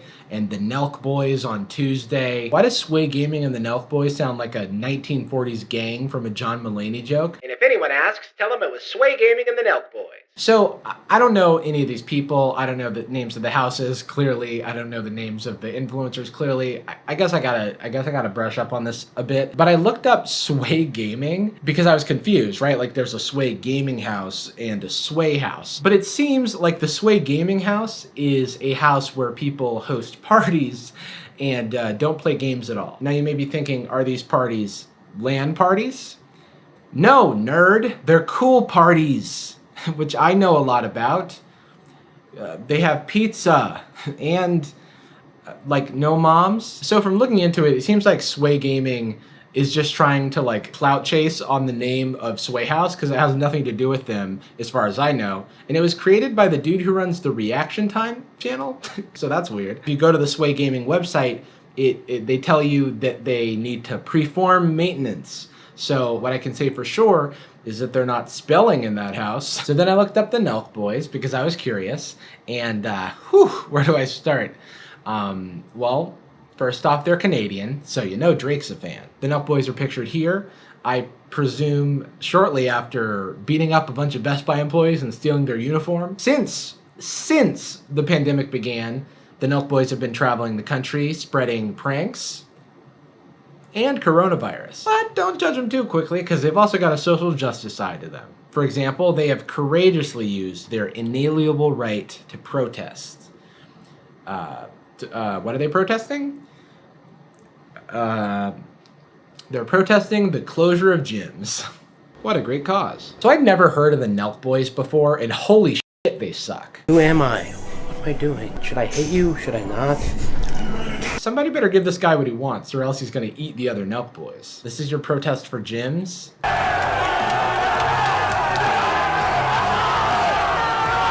First of all, this is terrifying. If I saw this coming down the street, I would run the other way. Also, how do you even have this idea? Bro, you know what's the biggest problem in the world right now? Coronavirus? I can't get my games. Oh, no, I was gonna say that. I was inspired by all of these protests that are going on about, like, I don't know, Black Lives or some shit. I don't like where this is going. What if we had our own protest? Nay, a brotest. A brotest? Because it's unhealthy to stay at home all day.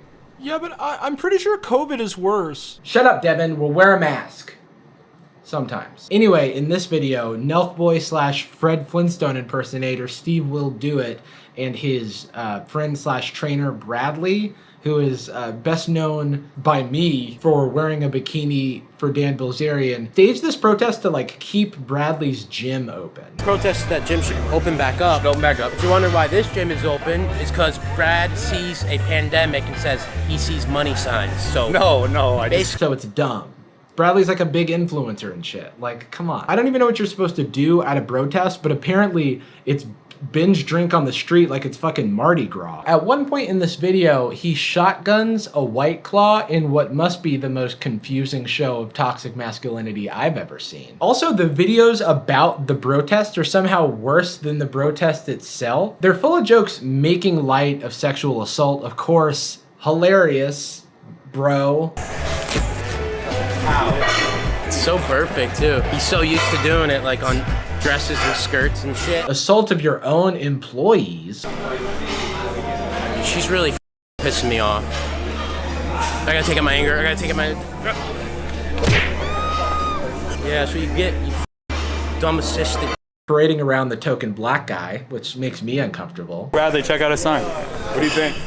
Yo, that's dope. Oh, and more sex crime humor, or what those with a more refined palate may call vintage 2012 Shane Dawson. Right now we're here at Brad's podcast room. It's his own personal gym island. It's soundproof, it's proof. Sign the wall and shit. Yeah, and then he goes on to make a joke about an underage victim. So it's really top shelf stuff. I don't have enough time to get into everything wrong with this video, but it's the most bro-y content I've ever seen. It's safe to say that the Nelk boys are up to their Nelks in quarantine festivities. Nelk dad. But this video did teach me something. It taught me that you can make any word toxic by adding the word bro to it. Excuse me, hey bro, can you point me to the bro-do section? Doctor, call me Brockter. Brockter, I'm here for my bro state exam. Bad news, babe. I just found out I was laid off. I don't know how I'm gonna provide for our family. Oh, what's that? I've been rehired. Scratch that, babe. I was rehired. Let's kick back tonight and watch an episode of Property Brothers. Yay, a happy ending. That was getting too real. So the Nelk boys are at all these parties, and there's more than just the one. I just got distracted, and we don't have time. A bunch of influencers have already apologized for showing up at these parties because everyone got mad at them, and their PR people told them to. Because it's not like they've stopped partying. There's a quote in this article from a 25-year-old creator who is basically a senior citizen by Alpha House standards. I presume they interviewed him in a nursing home. It's like COVID isn't a thing when we're at them, he said. He said he tries to stay responsible. How? You go to the parties, but you try to stay responsible? What are you, just like in a corner?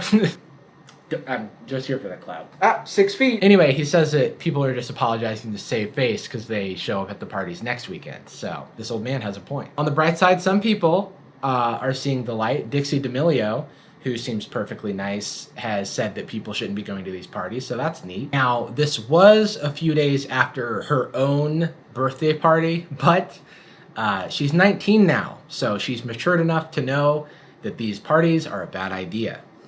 Let's raise a Dixie cup to you. Not everybody's apologizing to save face. Nope. Some of these little rabble-rousers are like, fuck you, humanity. I'm gonna celebrate my 21st birthday if it's the last thing I do. Literally. I'm willing to put everyone else at risk because my brain is still developing, and I'm baby. The little baby in question here is Bryce Hall of House Sway. First of his name, purveyor of merch, guardian of likes, ticker of talks. Apparently he had a huge 21st birthday bonanza a week ago, so we've already been knee deep into shaming influencers for partying. This man truly does not give a shit, or at least that's what he wants you to think, because it seems like his whole brand is trying really, really hard to make you think that he doesn't care. Paparazzi asked me, but I did. I'm kind of like a really honest guy. Remember, I practice authenticity, dude. Everything that I post is real, completely. Which is cool. I like that. What do you guys think about Bryce's party? Because a lot of people were saying that he might have like had too many people over. I mean, no comment. It's his 21st. I mean, I'm not saying I agree with it, but it's his 21st, dude. Hard to argue with that. I mean, it is true. Everybody came to this mother party. Obviously, the Nelk boys were there. FaZe Banks was there, of course. Always got to invite him. Weirdly, Harry from Too Hot to Handle was there. I presume he was there to yell crikey and make plans for brunch. Crikey! And then boom, girls come over, like, let's go get some brunch. This party was a rager, man. They had male strippers dressed as cops, which is a little tasteless right now. I mean, read the room. And then the actual cop showed up, so you know that must have been awkward. It's like a real life Spider-Man meme. It's always weird. It's always weird to see your coworkers in their personal lives. What happened to Bryce? Well, nothing initially, except for he started like beefing with the city of Los Angeles. First, I want to talk about why people are going to these parties, and the short answer is, I don't know, like not fearing any consequences and the clout. If your whole brand is living out a reality show in real life, then you can't stop for a pandemic. There's no pandemic episodes of The Real Housewives. I guess they are doing The Bachelor, so maybe there is a safer way to do this. There's clout to be gained, there's beef to start, merch to sell. You know, how else are you gonna move units? Bryce has 21st birthday merch. How else is he gonna make those sales? Now it's a collector's item, I assume. I just dropped, no, I didn't drop merch. It's actually dropping on my birthday. This is the birthday merch, everybody. Go cop it on my birthday. August 14th, you see the boys flexing out. They look sexy, they look great, and they look fucking lavish, boys. If you wear the merch, you actually immediately get swole because gains. Look at these, dude. You think I had this before I fucking started wearing it? Man, I need to get into the merch game. I want to make a video of me like standing up with all my boys in the background doing absolutely nothing while I promote my merch. So maybe I should just give it a go. Next time you're thinking of going to an influencer party, don't. But if you do it with a Trying My Best face mask. Trying My Best face masks, all my boys love it. There are laws, right? Like this is not legal. I just don't understand why they're allowed to keep gathering like this because isn't it a public health risk? I'm no epidemiologist, but like, it seems like someone should step in to stop these kids who clearly don't care. I keep saying kids, but this buff guy is 31. Like, bro, what are you doing here? The mayor of LA has threatened to turn off water and power at these creator houses if they keep partying, but nothing has happened yet, which I presume is because the mayor wants to find out if Addison and Bryce are gonna get back together. Breaking news alert, the power has been shut off. And Bryce Hall said, suddenly the turns have tabled. So he's taking it very, very seriously. I mean, we deserve it. It is illegal, but we deserve it. Oh, okay, but we still do live in the dark times because he doesn't have coronavirus. Congrats, man. And now everybody in the replies is like, now everybody can stop getting on you because it was getting annoying. Whoever hates him, y'all are clowns. It wasn't about whether or not he had coronavirus. We're not supposed to social distancing. Don't have parties right now. It doesn't matter. Oh, you're missing the point, children. But yeah, I get how tough it could be to be a kid right now. I mean, I keep saying kid, but some of these people are not that much younger than me. But anyway, the point isn't whether or not this particular person has COVID. And it's not about whether or not this is bad. Like, we know it's bad. Everyone knows it's bad. They're still doing it anyway. And that's the problem. Anyway, I'm not going to solve the world's problems here. This situation is still developing. I just hope that we can look out for one another or something. Sentimental ending. Nice. Announcement alert, other than the face mask thing, I have a podcast. It's called Sad Boys. It's a comedy podcast about feelings. We just had internet heartthrob D'Angelo Wallace on the show, which is super cool. So definitely check that out. I'll leave some links in the description. Our next guest is the one and only Danny Gonzalez, and it was a super fun time, so look out for that one. Thanks to Theophilia and Rogaski Milishevsky Boyarsky, which is the great-grandmother of the person who sent me this message. I'm pretty sure I said it exactly perfectly correctly, but if you want me to butcher your name or pronounce it impeccably, then send me a message on Instagram or Twitter. All right, that's all I have. Goodbye. So this is weird, right? You've got like a normal Facebook content farm that's making videos all the time. You know, look at all these views. 3 hours ago, 5 hours ago, 7 hours ago. Normal content farm things. But when you like leave the watch page and go to their actual page, there's this playlist of videos from this like random, I don't know, rapper guy. Is this the guy who runs this page? Hi, I'm Jarvis, and welcome back to When Will It All End? When will it all? Wait, what's the voice I'm trying to get to? When will it all end? When will it? That's Stewie Griffin. No, Brian, I'm a baby. Today I'm here to tell you a story about how I was working on a normal commentary video, but then my life got turned upside down. I was browsing my Twitter and Instagram at Jarvis, as I often do, because I have no self-control. And someone tweeted me a few screenshots from this Facebook page called Dimmick. So first I said to myself, let me hork that. And anyway, so I went to the page, and guess what? It's bad. Like, duh. At this point, I'm not even surprised anymore. I'm completely numb to these antics, which is a sign to me that I need to stop talking about content farms soon, or else. And that's a threat. Dimmick is a Facebook page with 12 million followers, and they post 10 times a day, and they've been at this for years. What is Dimmick even supposed to stand for? Is it epidemic? Like, bruh, these memes are so viral.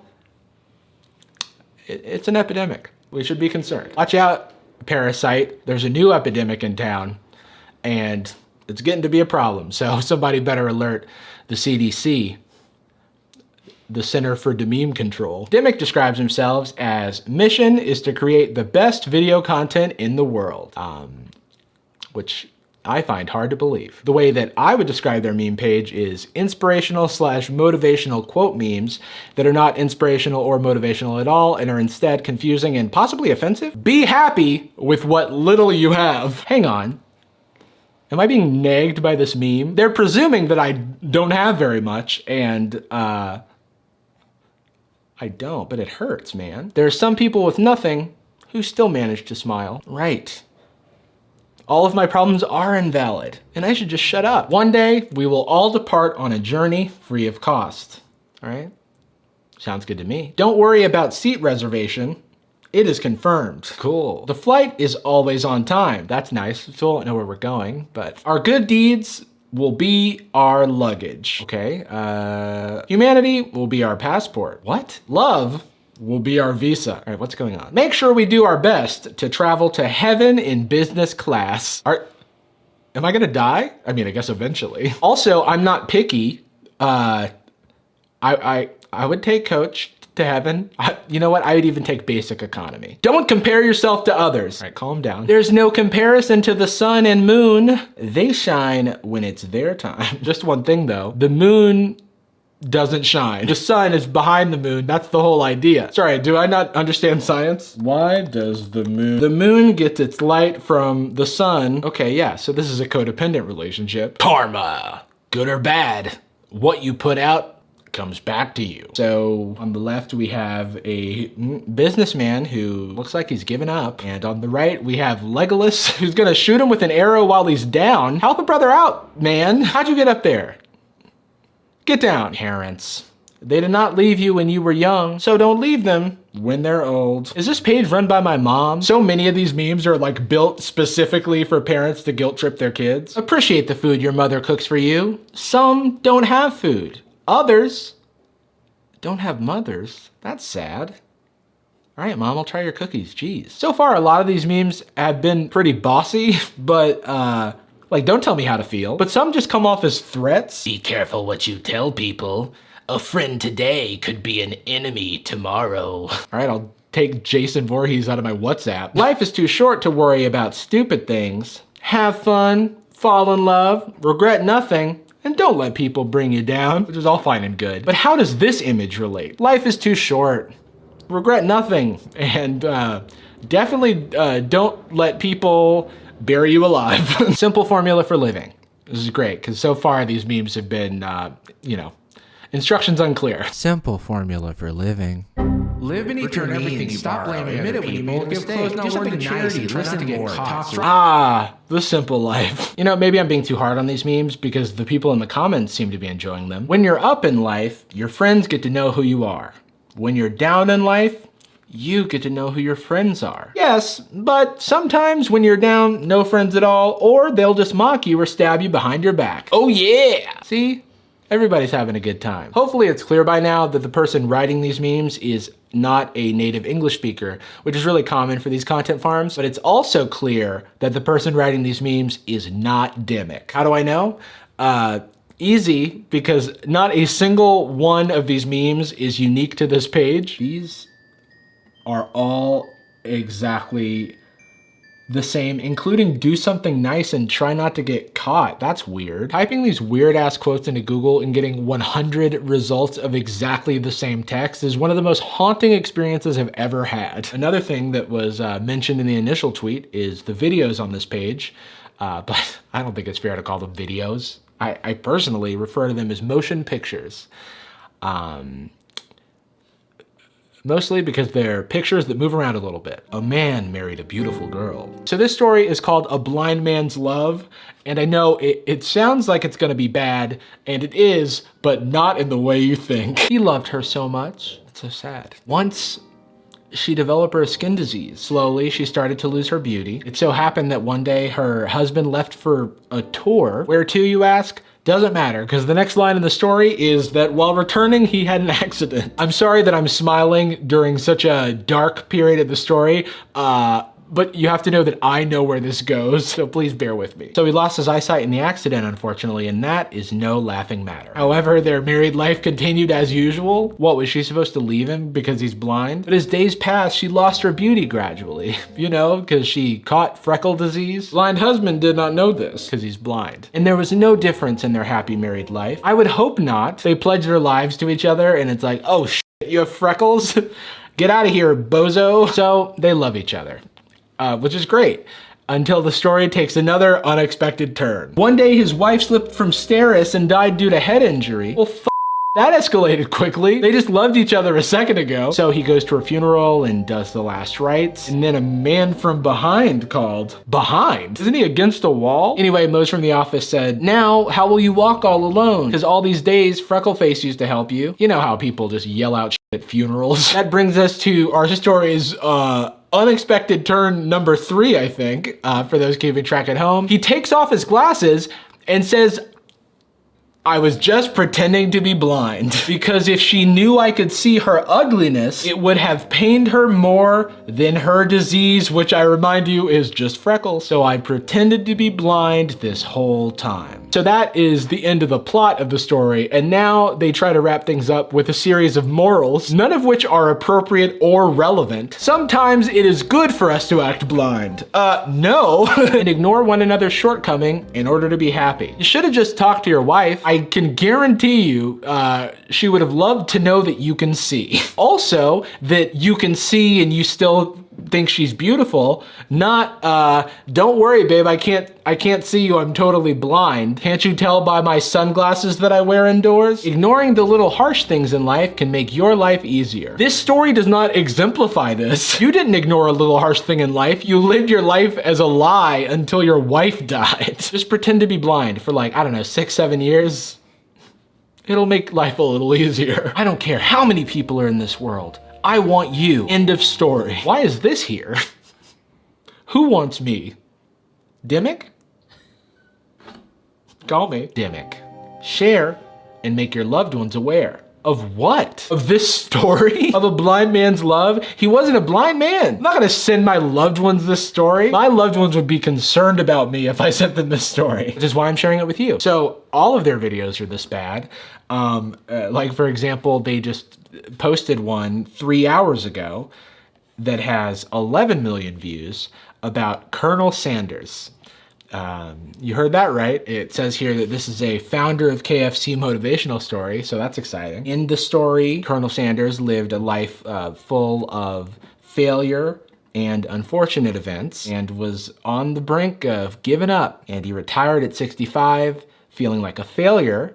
Oh, I can't say those words on YouTube, but remember, at age 65, he was ready to, and then do something bad to himself. But then he decided not to give up and founded KFC and died a billionaire. Never give up, he says, because that's a spicy meatball. No, really, why is Colonel Sanders so tan? Y'all know he's white, right? Like extra crispy Colonel Sanders over here. So, okay, where does the story go wrong? Turns out everywhere.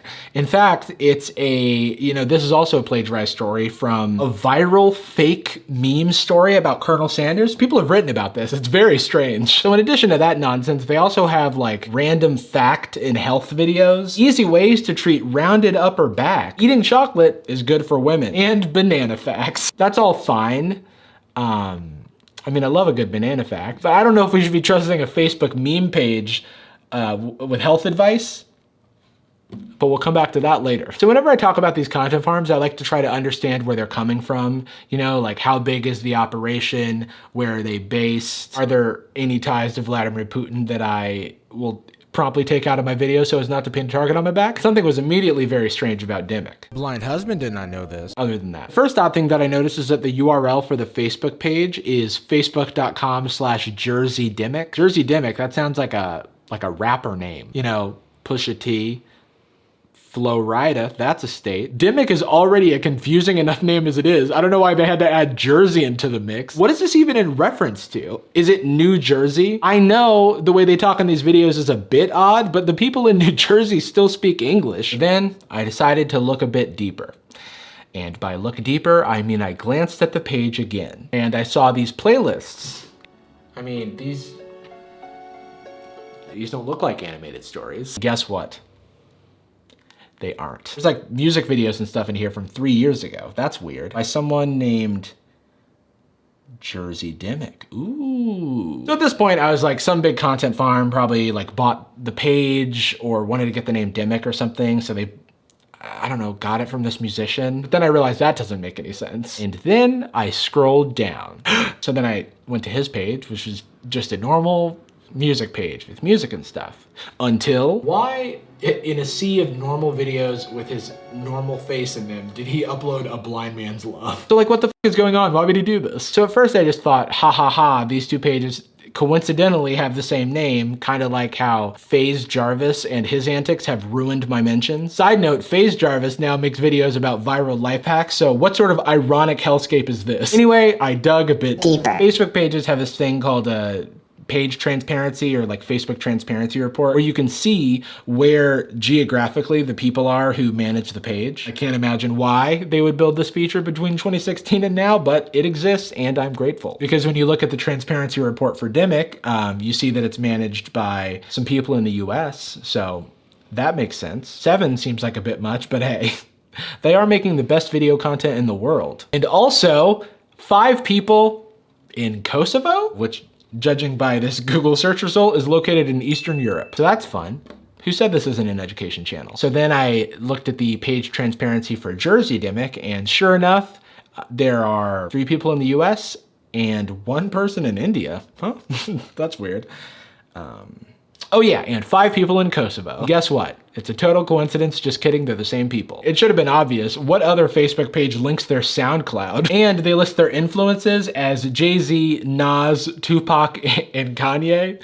I mean, Kanye makes sense because Story of Two Frogs and Milk was the inspiration for Yeezus, but what's Jay-Z doing in here? Now, I know what you're thinking. How can I show my support? We can subscribe to their exclusive content for $5 a month, or if you recall earlier when we were talking about health advice, for some strange reason, Dimmick has a fitness app. I can't for the life of me understand why this is how they chose to branch out. It doesn't have anything in common with the Dimmick page in terms of like iconography. Nope, just the name of the rapper. It's got 2 stars on the App Store, which is some, but on the bright side, it's for ages 4 and up, so toddlers can get jacked. So the app is free, but basically as soon as you open it up, you're hit with a paywall, which I should have expected because why else would this exist? But here's the fun part, it's also a scam. The app lets you choose between a yearly or a monthly subscription because it's always good to get someone to commit to something sight unseen. They claim to offer a 7-day free trial with the yearly subscription, but they don't. It's this thing called lying. Normally, on like iOS at least, if you are paying for something through the app, they show you how many weeks free you get with like a sign up. So I signed up for this other random fitness app that offered a free trial, and when I go to pay for them, I see 1 week trial free. That doesn't exist on the Dimmick app, which means they charge you immediately. Basically, every single one of their negative reviews is about being scammed out of $100 or the fact that the trial doesn't actually exist. Scam. It's not a 7-day free trial like it says. Charged my account and didn't give me the option to cancel prior to the 7 days. Charged me during the free trial period. Best fitness app. I said nearly. My favorite review is this one that, much like the others, complains about the free trial not existing and getting scammed out of $100. But the developer actually responds to this one as if they don't know what they're doing and then link them to an email that doesn't exist. How do I know? I tried to email them. For content, though, I'll pay for the app. See what's in there. It probably isn't much because in the App Store they advertise smoothie recipes and you can clearly see it's like a YouTube player. So I found the video on YouTube by searching the name of the app, and the video in their advertisement has 9 views. And not to be like a YouTube elitist or anything, but that's not a lot of views. Especially considering that I am all 9 of them. Let's see here, let me pay for this thing out. Let me waste my money. I hope you're not skipping those ads. All right, your purchase was successful. I'm greeted by a 3D model of a woman with a fat burn. She's got, I guess, her boobs and butt are burning. Okay, I'm on day 1, week 1. Start workout. 3, 2, 1, go. What, like it just started? I'm supposed to be doing squats? I don't know how to do the I didn't even know what the workout plan was, and they're just like 3, 2, 1, go! Now we're doing double taps. This 3D model has too much detail. It's kind of unsettling. By the time you figure out the exercise, your 30 seconds are up. And if you didn't know how to do a kneeling leg lift, I'm sorry. Though you can pause, so that's good. But if you pause, it says give up or keep working. F you. I guess I'll keep working. I'm just watching this 3D model do the exercise. I'm not doing it. How do I get to the smoothies? Just keep sliding forward. No, this is just like, this is all of the things and then activity. What else we got in here? Butt lift. Yes, please. All right, day 1. How do I lift my butt? 3, 2, 1. Once again. Sit squats. All right, we're done. I'm gonna give up on this. Sorry, my butt will have to stay down. So, my review of the app is that it's definitely an app. Is it worth $14 a month?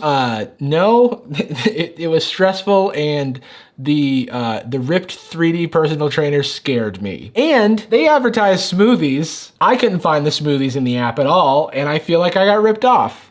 You know, I guess it makes sense that I was the only person that viewed oatmeal shake, and that recipe I'll take to my grave. So that's the end of the story, but like pretty wacky, right? I empathize with the hustle, and I wish no ill will to someone who wants to finance their music career with a side hustle or two. But where they lose me is this isn't just like a side hustle to make ends meet. It's a large content operation that employs 5 people at least in Kosovo, which I definitely know the location of. And it's cheating people. I know a lot of rappers have glorified illegal activity for their music. You know, Jay-Z and Pusha T sold crack on the block, and Jersey Dimmick flips fitness apps.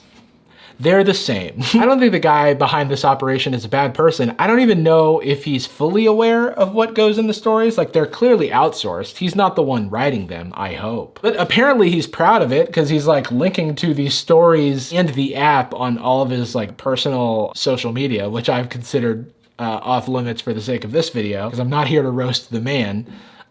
Just the sketchy content farm stuff. My main problem is that the channel itself has this like high-ass moral stance and then engages in some of the like sketchiest tactics known to man. And they're outright scamming people out of money. And worse than that, I can't get to my smoothie recipes. So what the f***?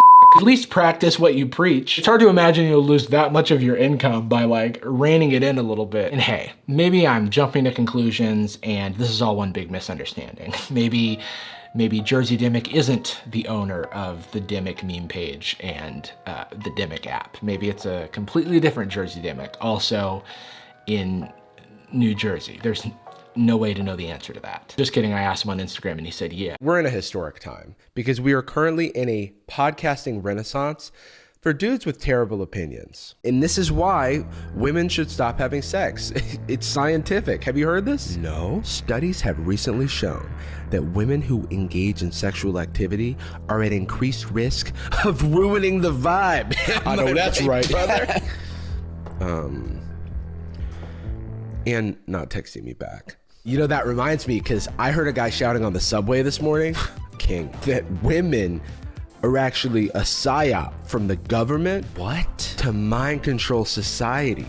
And that is why they have boobs. We gotta get this guy on. Now, I don't know where this trend started, probably like 34 AD, but I know it's reached a boiling point recently with Fresh and Fit, which, as far as I can tell, is a podcast about calling women dumb. This is the perfect example that you can be dumb as a girl and make it through life, bro. What? No. Fresh and Fit revolutionized the misogyny podcast format. Instead of just having two men talk amongst themselves about meat or whatever, they bring on 10 women to talk over. And when they're not yelling at them, they're asking the women leading questions about promiscuity. If you didn't care and it didn't matter, you would say your body count. But it does matter, which is why you don't want to say it. No, it's just because it's private. Whether they would give up Instagram for a man. I think if you're in a serious relationship with a girl, she should not have an Instagram. That's cheating, especially if she has scantily clad photos of herself on the internet and she's not making money off of it, which a lot of women tend to do. And why their standards are too high. Do you think women in general today are realistic or delusional about their dating standards on what they want and what they think they deserve? And if the women disagree with the host, or he just got up on the wrong side of the bench press, they get kicked off the show. There's a full supercut of Myron getting emotional and kicking women off the show. Men overwhelmingly prefer a girl that is not promiscuous and doesn't come with a past. Okay. That's a fact. That's not my opinion or what I think. It's men, if given the chance, would prefer a girl that isn't promiscuous. Okay. Or has a past. Okay. So that's not small-minded. Okay. Yo, get the off the show, bro. Because that's what big, strong men do when faced with adversity. They kick their enemies off their podcast. It's a tale as old as time. Et tu, Brutus? Get out of the studio, Caesar. Bro, just let me finish talking about these aqueducts. I unplugged your mic. Bro, that's just rude. Okay, ow. But I don't want to talk about Fresh and Fit anymore. No. Because it's too black. That's a joke, of course, but where the Fresh and Fit podcast is shot at night, often has on women of color to embarrass, and stars two black guys named Myron and Fresh. The Whatever podcast, which the rest of this video is about, is the exact opposite. It's shot in the day, there are far fewer guests of color, and it's hosted by a white guy named Brian. Though, for flavor, he does stylize his name as Brixon. I don't know why, but what I do know is that they're gentrifying misogyny podcast now, and that's cool. Oh, and for those who are getting a little uncomfortable right now, I'm allowed to make these jokes because I don't know if you noticed, but I also have a podcast. Before we get into that, let's talk about today's sponsor, Factor. Factor makes meeting your nutrition goals easier than ever by providing fresh, never frozen, and dietitian approved meals directly to your doorstep. Longtime fans of the channel will know that I have been using Factor for years, and I'm a fan. Oftentimes, I'm too busy to cook, but luckily with Factor, I can skip trips to the grocery store, skip the chopping and prepping, and best of all, there's no cleanup. Factor's fresh meals are ready in just 2 minutes, so all you gotta do is heat and enjoy. This helps me save money and stay healthy because the biggest problem in the world for me is delivering food. I can't stop. And Factor helps me with that. And I love the variety of meals. With 34 chef-prepared, dietitian-approved weekly options to try, there's always something new to eat. Enjoy meals for any time of day with breakfast options like egg bites, smoothies, and more. Plus, you can replenish your snack supply with an assortment of 45 plus add-ons. My favorite meal is the garlic shrimp. It's really good. Factor's team of gourmet chefs create each meal using only ingredients of integrity that help you feel your best all day long. Factor has keto, veggie, vegan, calorie smart, and protein plus options every week as well, so there's something for everyone. Head to factor75.com and use promo code Jarvis50, that's my name, for 50% off your first Factor box. Thanks again to Factor for sponsoring this video. Now, back to the video. Instead of yelling at his guest to assert his masculine dominance, like Fresh and Fit, Brian grumbles meekly while looking off screen for reassurance. Their co-hosts also share similarities. Fresh, who has a real name, I presume, but they just call him Fresh, is mostly a background player to Myron and often defers to his lead. On the flip side, Brian's co-host is also deferential to his lead by virtue of the fact that she is a sex doll named Kiki. I'm your host, Brian Atlas. I'm joined by my co-host, Kiki. She's a bit shy. Okay, a few quick announcements. Brian introduces her like that in every episode, and it's so funny, dude. The format of the Whatever podcast may sound familiar to you. The host brings on a panel of entirely too many guests, stretching the limits of how many Shure SM7Bs can fit on a table. The show then asks incredibly original and hard-hitting questions like, what is your body count? What's your body count? Body count doesn't matter. What's your body? Oh my God. If you didn't care and it didn't matter, you would say your body count. Would you give up Instagram for a man? So would you get rid of your Instagram or social media for a marriageable man? In this last one, I've never heard before. Why are women's standards so high?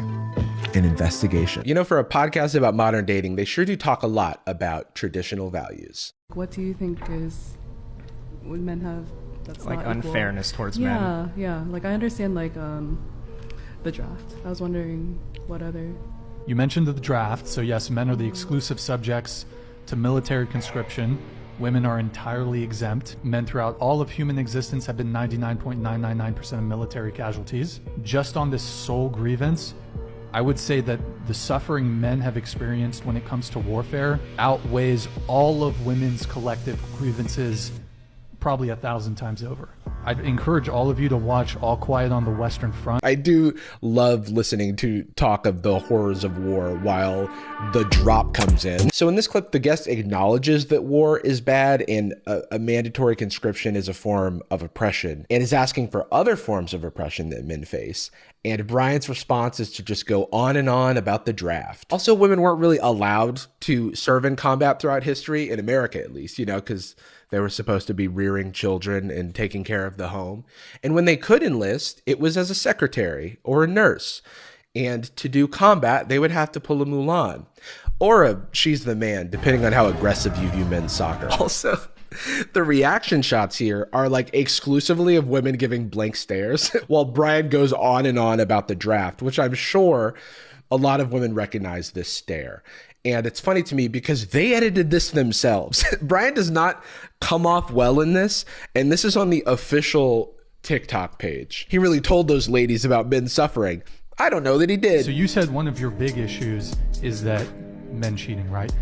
If you could find a guy that you, let's say in magical world, you guaranteed knew that he would never cheat on you. His one condition though, is that you could not go out to bars, clubs, and parties anymore, ever. Would you be with that man? Absolutely not. There it is.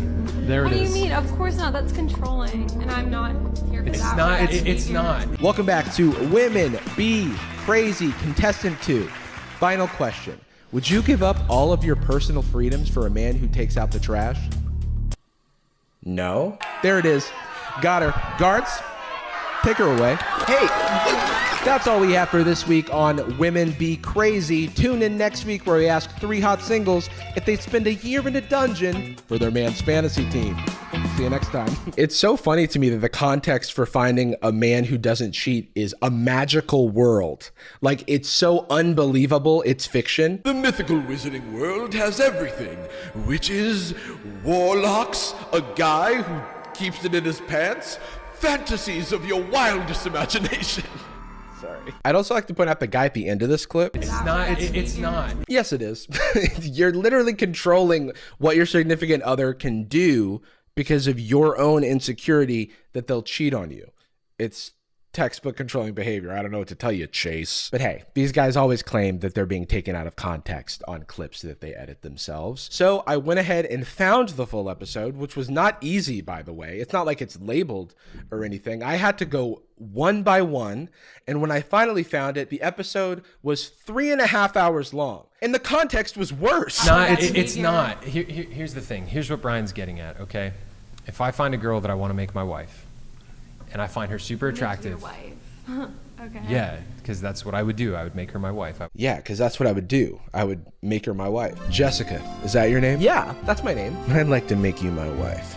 Oh, I mean, I'm flattered, but we just met. Not asking. Guards, hey! You are a feminist. You're 100% a feminist. That is you are a little feminist, aren't you? Look at me, equal rights. Blah, blah, blah. She has opinions. This is adorable. If I found some great woman, she's beautiful, I want to make her my wife, okay?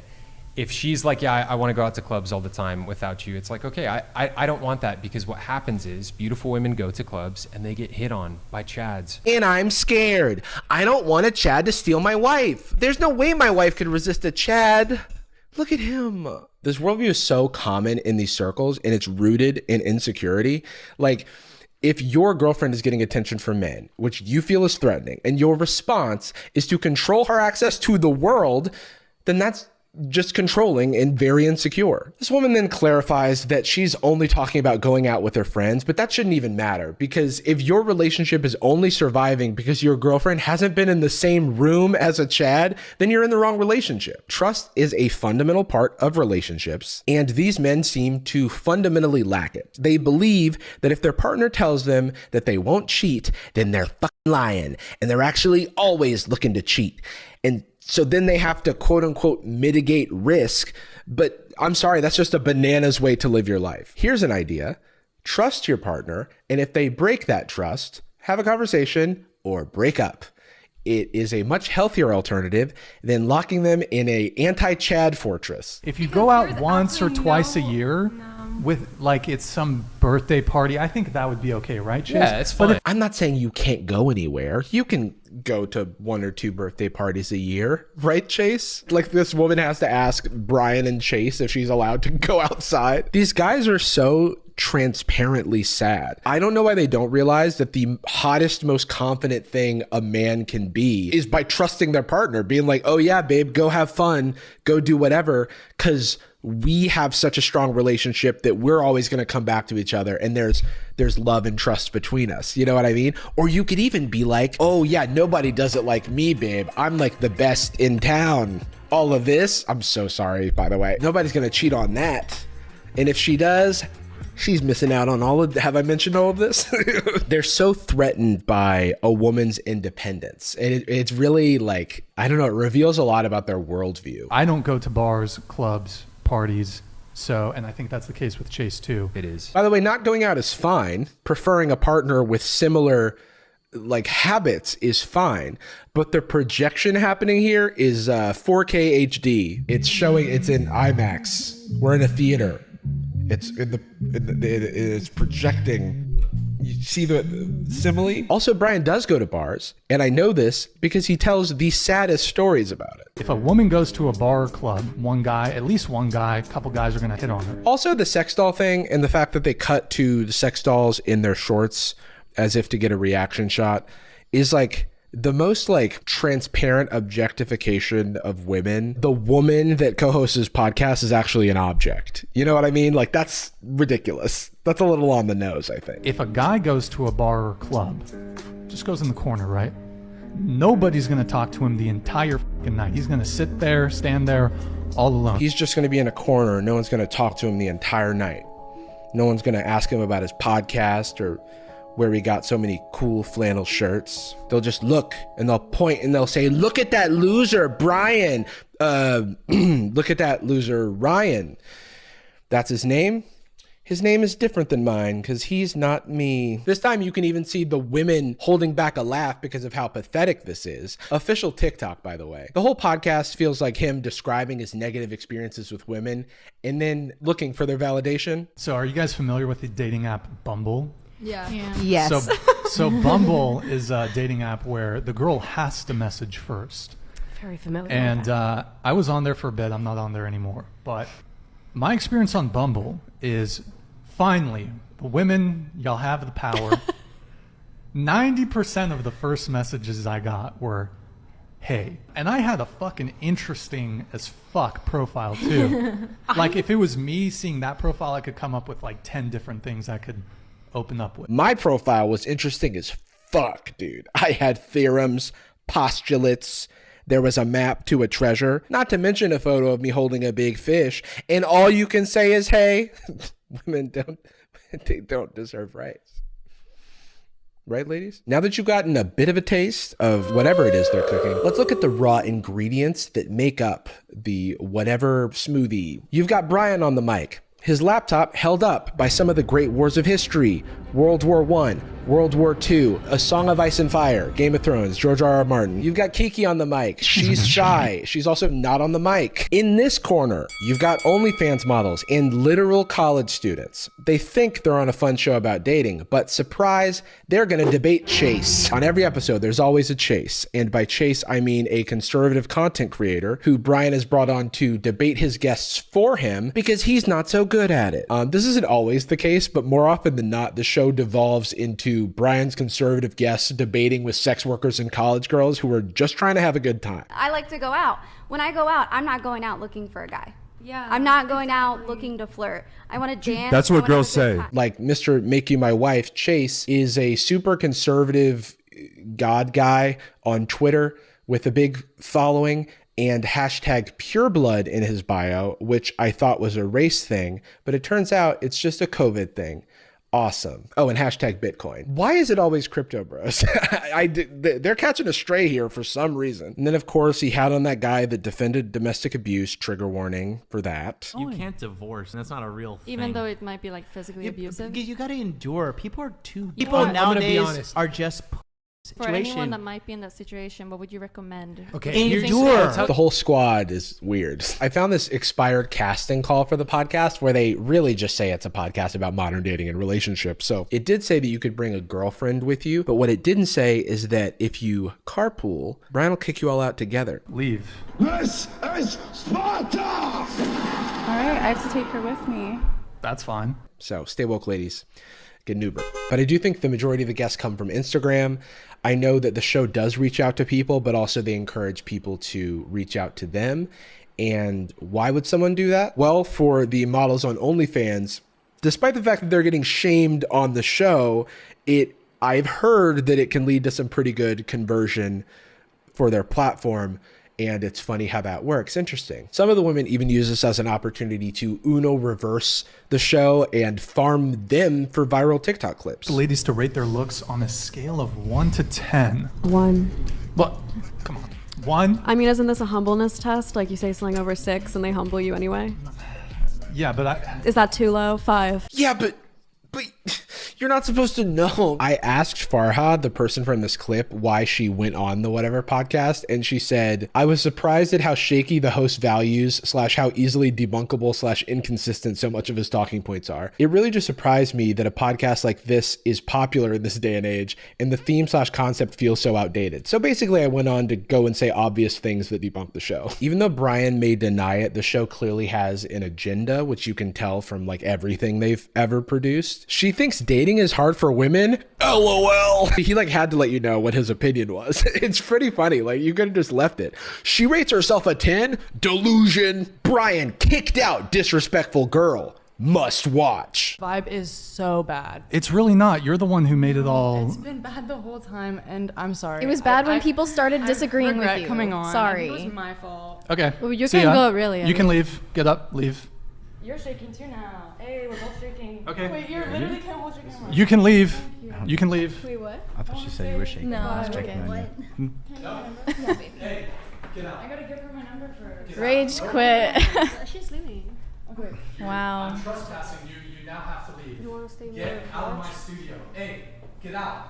I can't give her my number. No, you have to leave. Why now you got my Damn. Oh yeah, she was so disrespectful. Oh my god, dude, so disrespectful. Last but certainly least is the chat. The show is live streamed, which allows you to see the women hating in real time and donate, of course. Oh, sorry, hold on just a sec. Mount_whateverist donated $200.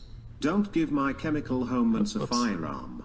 My Chemical Home. That's a fire. I guess that's your nickname. By the way, can you give me one of those fingerless gloves for me to wear? The chat behavior typically goes like this. If a man is speaking, it's W man, big W Chad. And then if a woman is talking, they'll say dumb lady, bad lady. And then they'll spam 304, which is a little code. And it's the most middle school shit I've ever seen. I also saw 304 in the chat. What does What that does mean? 304 mean? Area code, probably.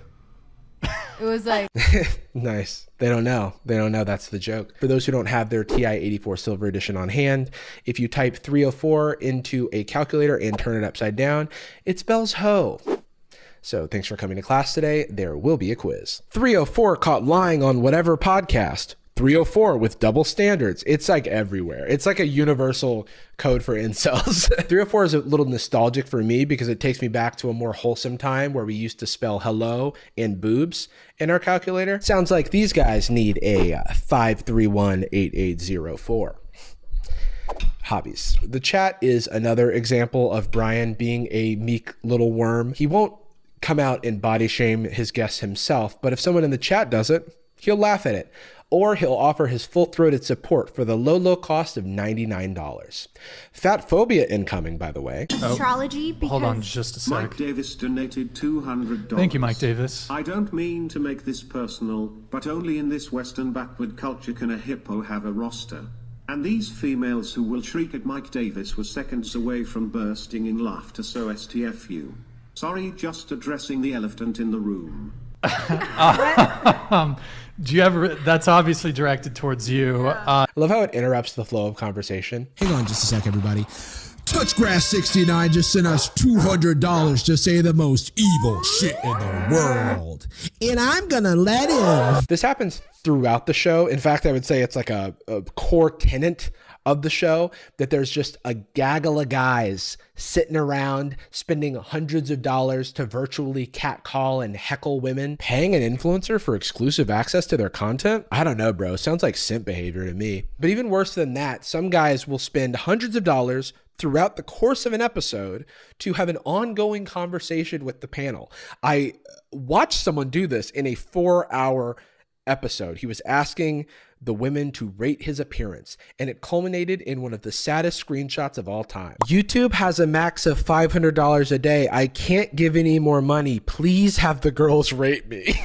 Please, I would give more, but the website won't let me. Please tell me if I'm hot or not. I just feel like it's relevant to consider the community being fostered here, where a bunch of lost men are hating on women that they privately seek the approval of, or publicly, for $500. The OnlyFans are cheaper, by the way, and they let you message them. And on top of all of this, the podcast is so boring and no one seems to be having a good time. Brian is the most reluctant misogyny profiteer that I have ever seen. And I'm not even convinced that he believes what he's saying. I don't like these terms like alpha and high value or high status. Is it a red pill man, or what is it? Red What do you pill's guys call okay. it? I'm Red okay with the pillars? red pill. But I even saw that you retweeted a video of someone, of one of the hosts calling one of the girls a dumb bitch, and then it goes into the meta of the person watching it calling the girl a dumb bitch, and then it goes into the meta of someone watching and calling that a dumb bitch. You know what the show does. You know what it is. Wait, did I even? I don't know if I retweeted it. I'm not sure if I reposted that on my Twitter feed. However, if you're talking about the Freedom Tunes cartoon, which whether is or not you satirical, retweeted, which was not produced by whatever. so you don't think that anyone watches this show for that? For what? At least on shows like Fresh and Fit, there's some dynamism to the hosts. Like, they're the worst people you've ever seen or heard, but hey, they're charismatic. In contrast, Brian is just flat. Even the title of the show is just whatever. He's like if Toby from The Office hated women. It's not even entertaining when he kicks people off. I've chosen to redirect the conversation. You can either accept that or you can leave. Your choice. Yeah, for people out there who are listening to this, I'm literally about to leave. Out. Yeah, I'm Get out. Brian couldn't even put down the fork. And then, of course, this woman drove 2 of the other guests. Peace out. This is Sparta! See ya. I'm gonna get up too, but thank you for having me. Okay, you can It's leave. nice meeting you. Nah, you can't sit here. You gotta get out. You gotta get out. We drove together. Okay. Make it a... Is whole squad leaving or what? Well, we got a whole squad. Make it a hat trick then. He is so proud of himself for kicking 3 people off. But it's like a technicality because she drove the other 2. Oh, was that a hat trick? It's like, oh, I'm so cool, dude. I'm a football star because I kicked off 3 ladies from my podcast. It's like, it's the title of the episode. Heated debate. 3 girls kicked off. Hat trick. Please take yourself seriously. You did not kick 3 people off. The other 2 are a technicality. I'm not even convinced that he is doing this for any reason other than the fact that Fresh and Fit also do it. Shout out to Fresh and Fit for the inspiration. Check them out on YouTube. I watched my friend Noah's video that briefly touched on this, but it's funny to see that this man's own audience is starting to turn on him for not being masculine enough. And I can't feel bad because he's been profiting off of this, which is sad because at the end of the day, it seems like a guy half-heartedly going for a cash grab, which he's done before because prior to the Whatever podcast, Brian made prank videos. And hey, aren't misogyny podcasts the prank videos of the 2020s? Okay, bye.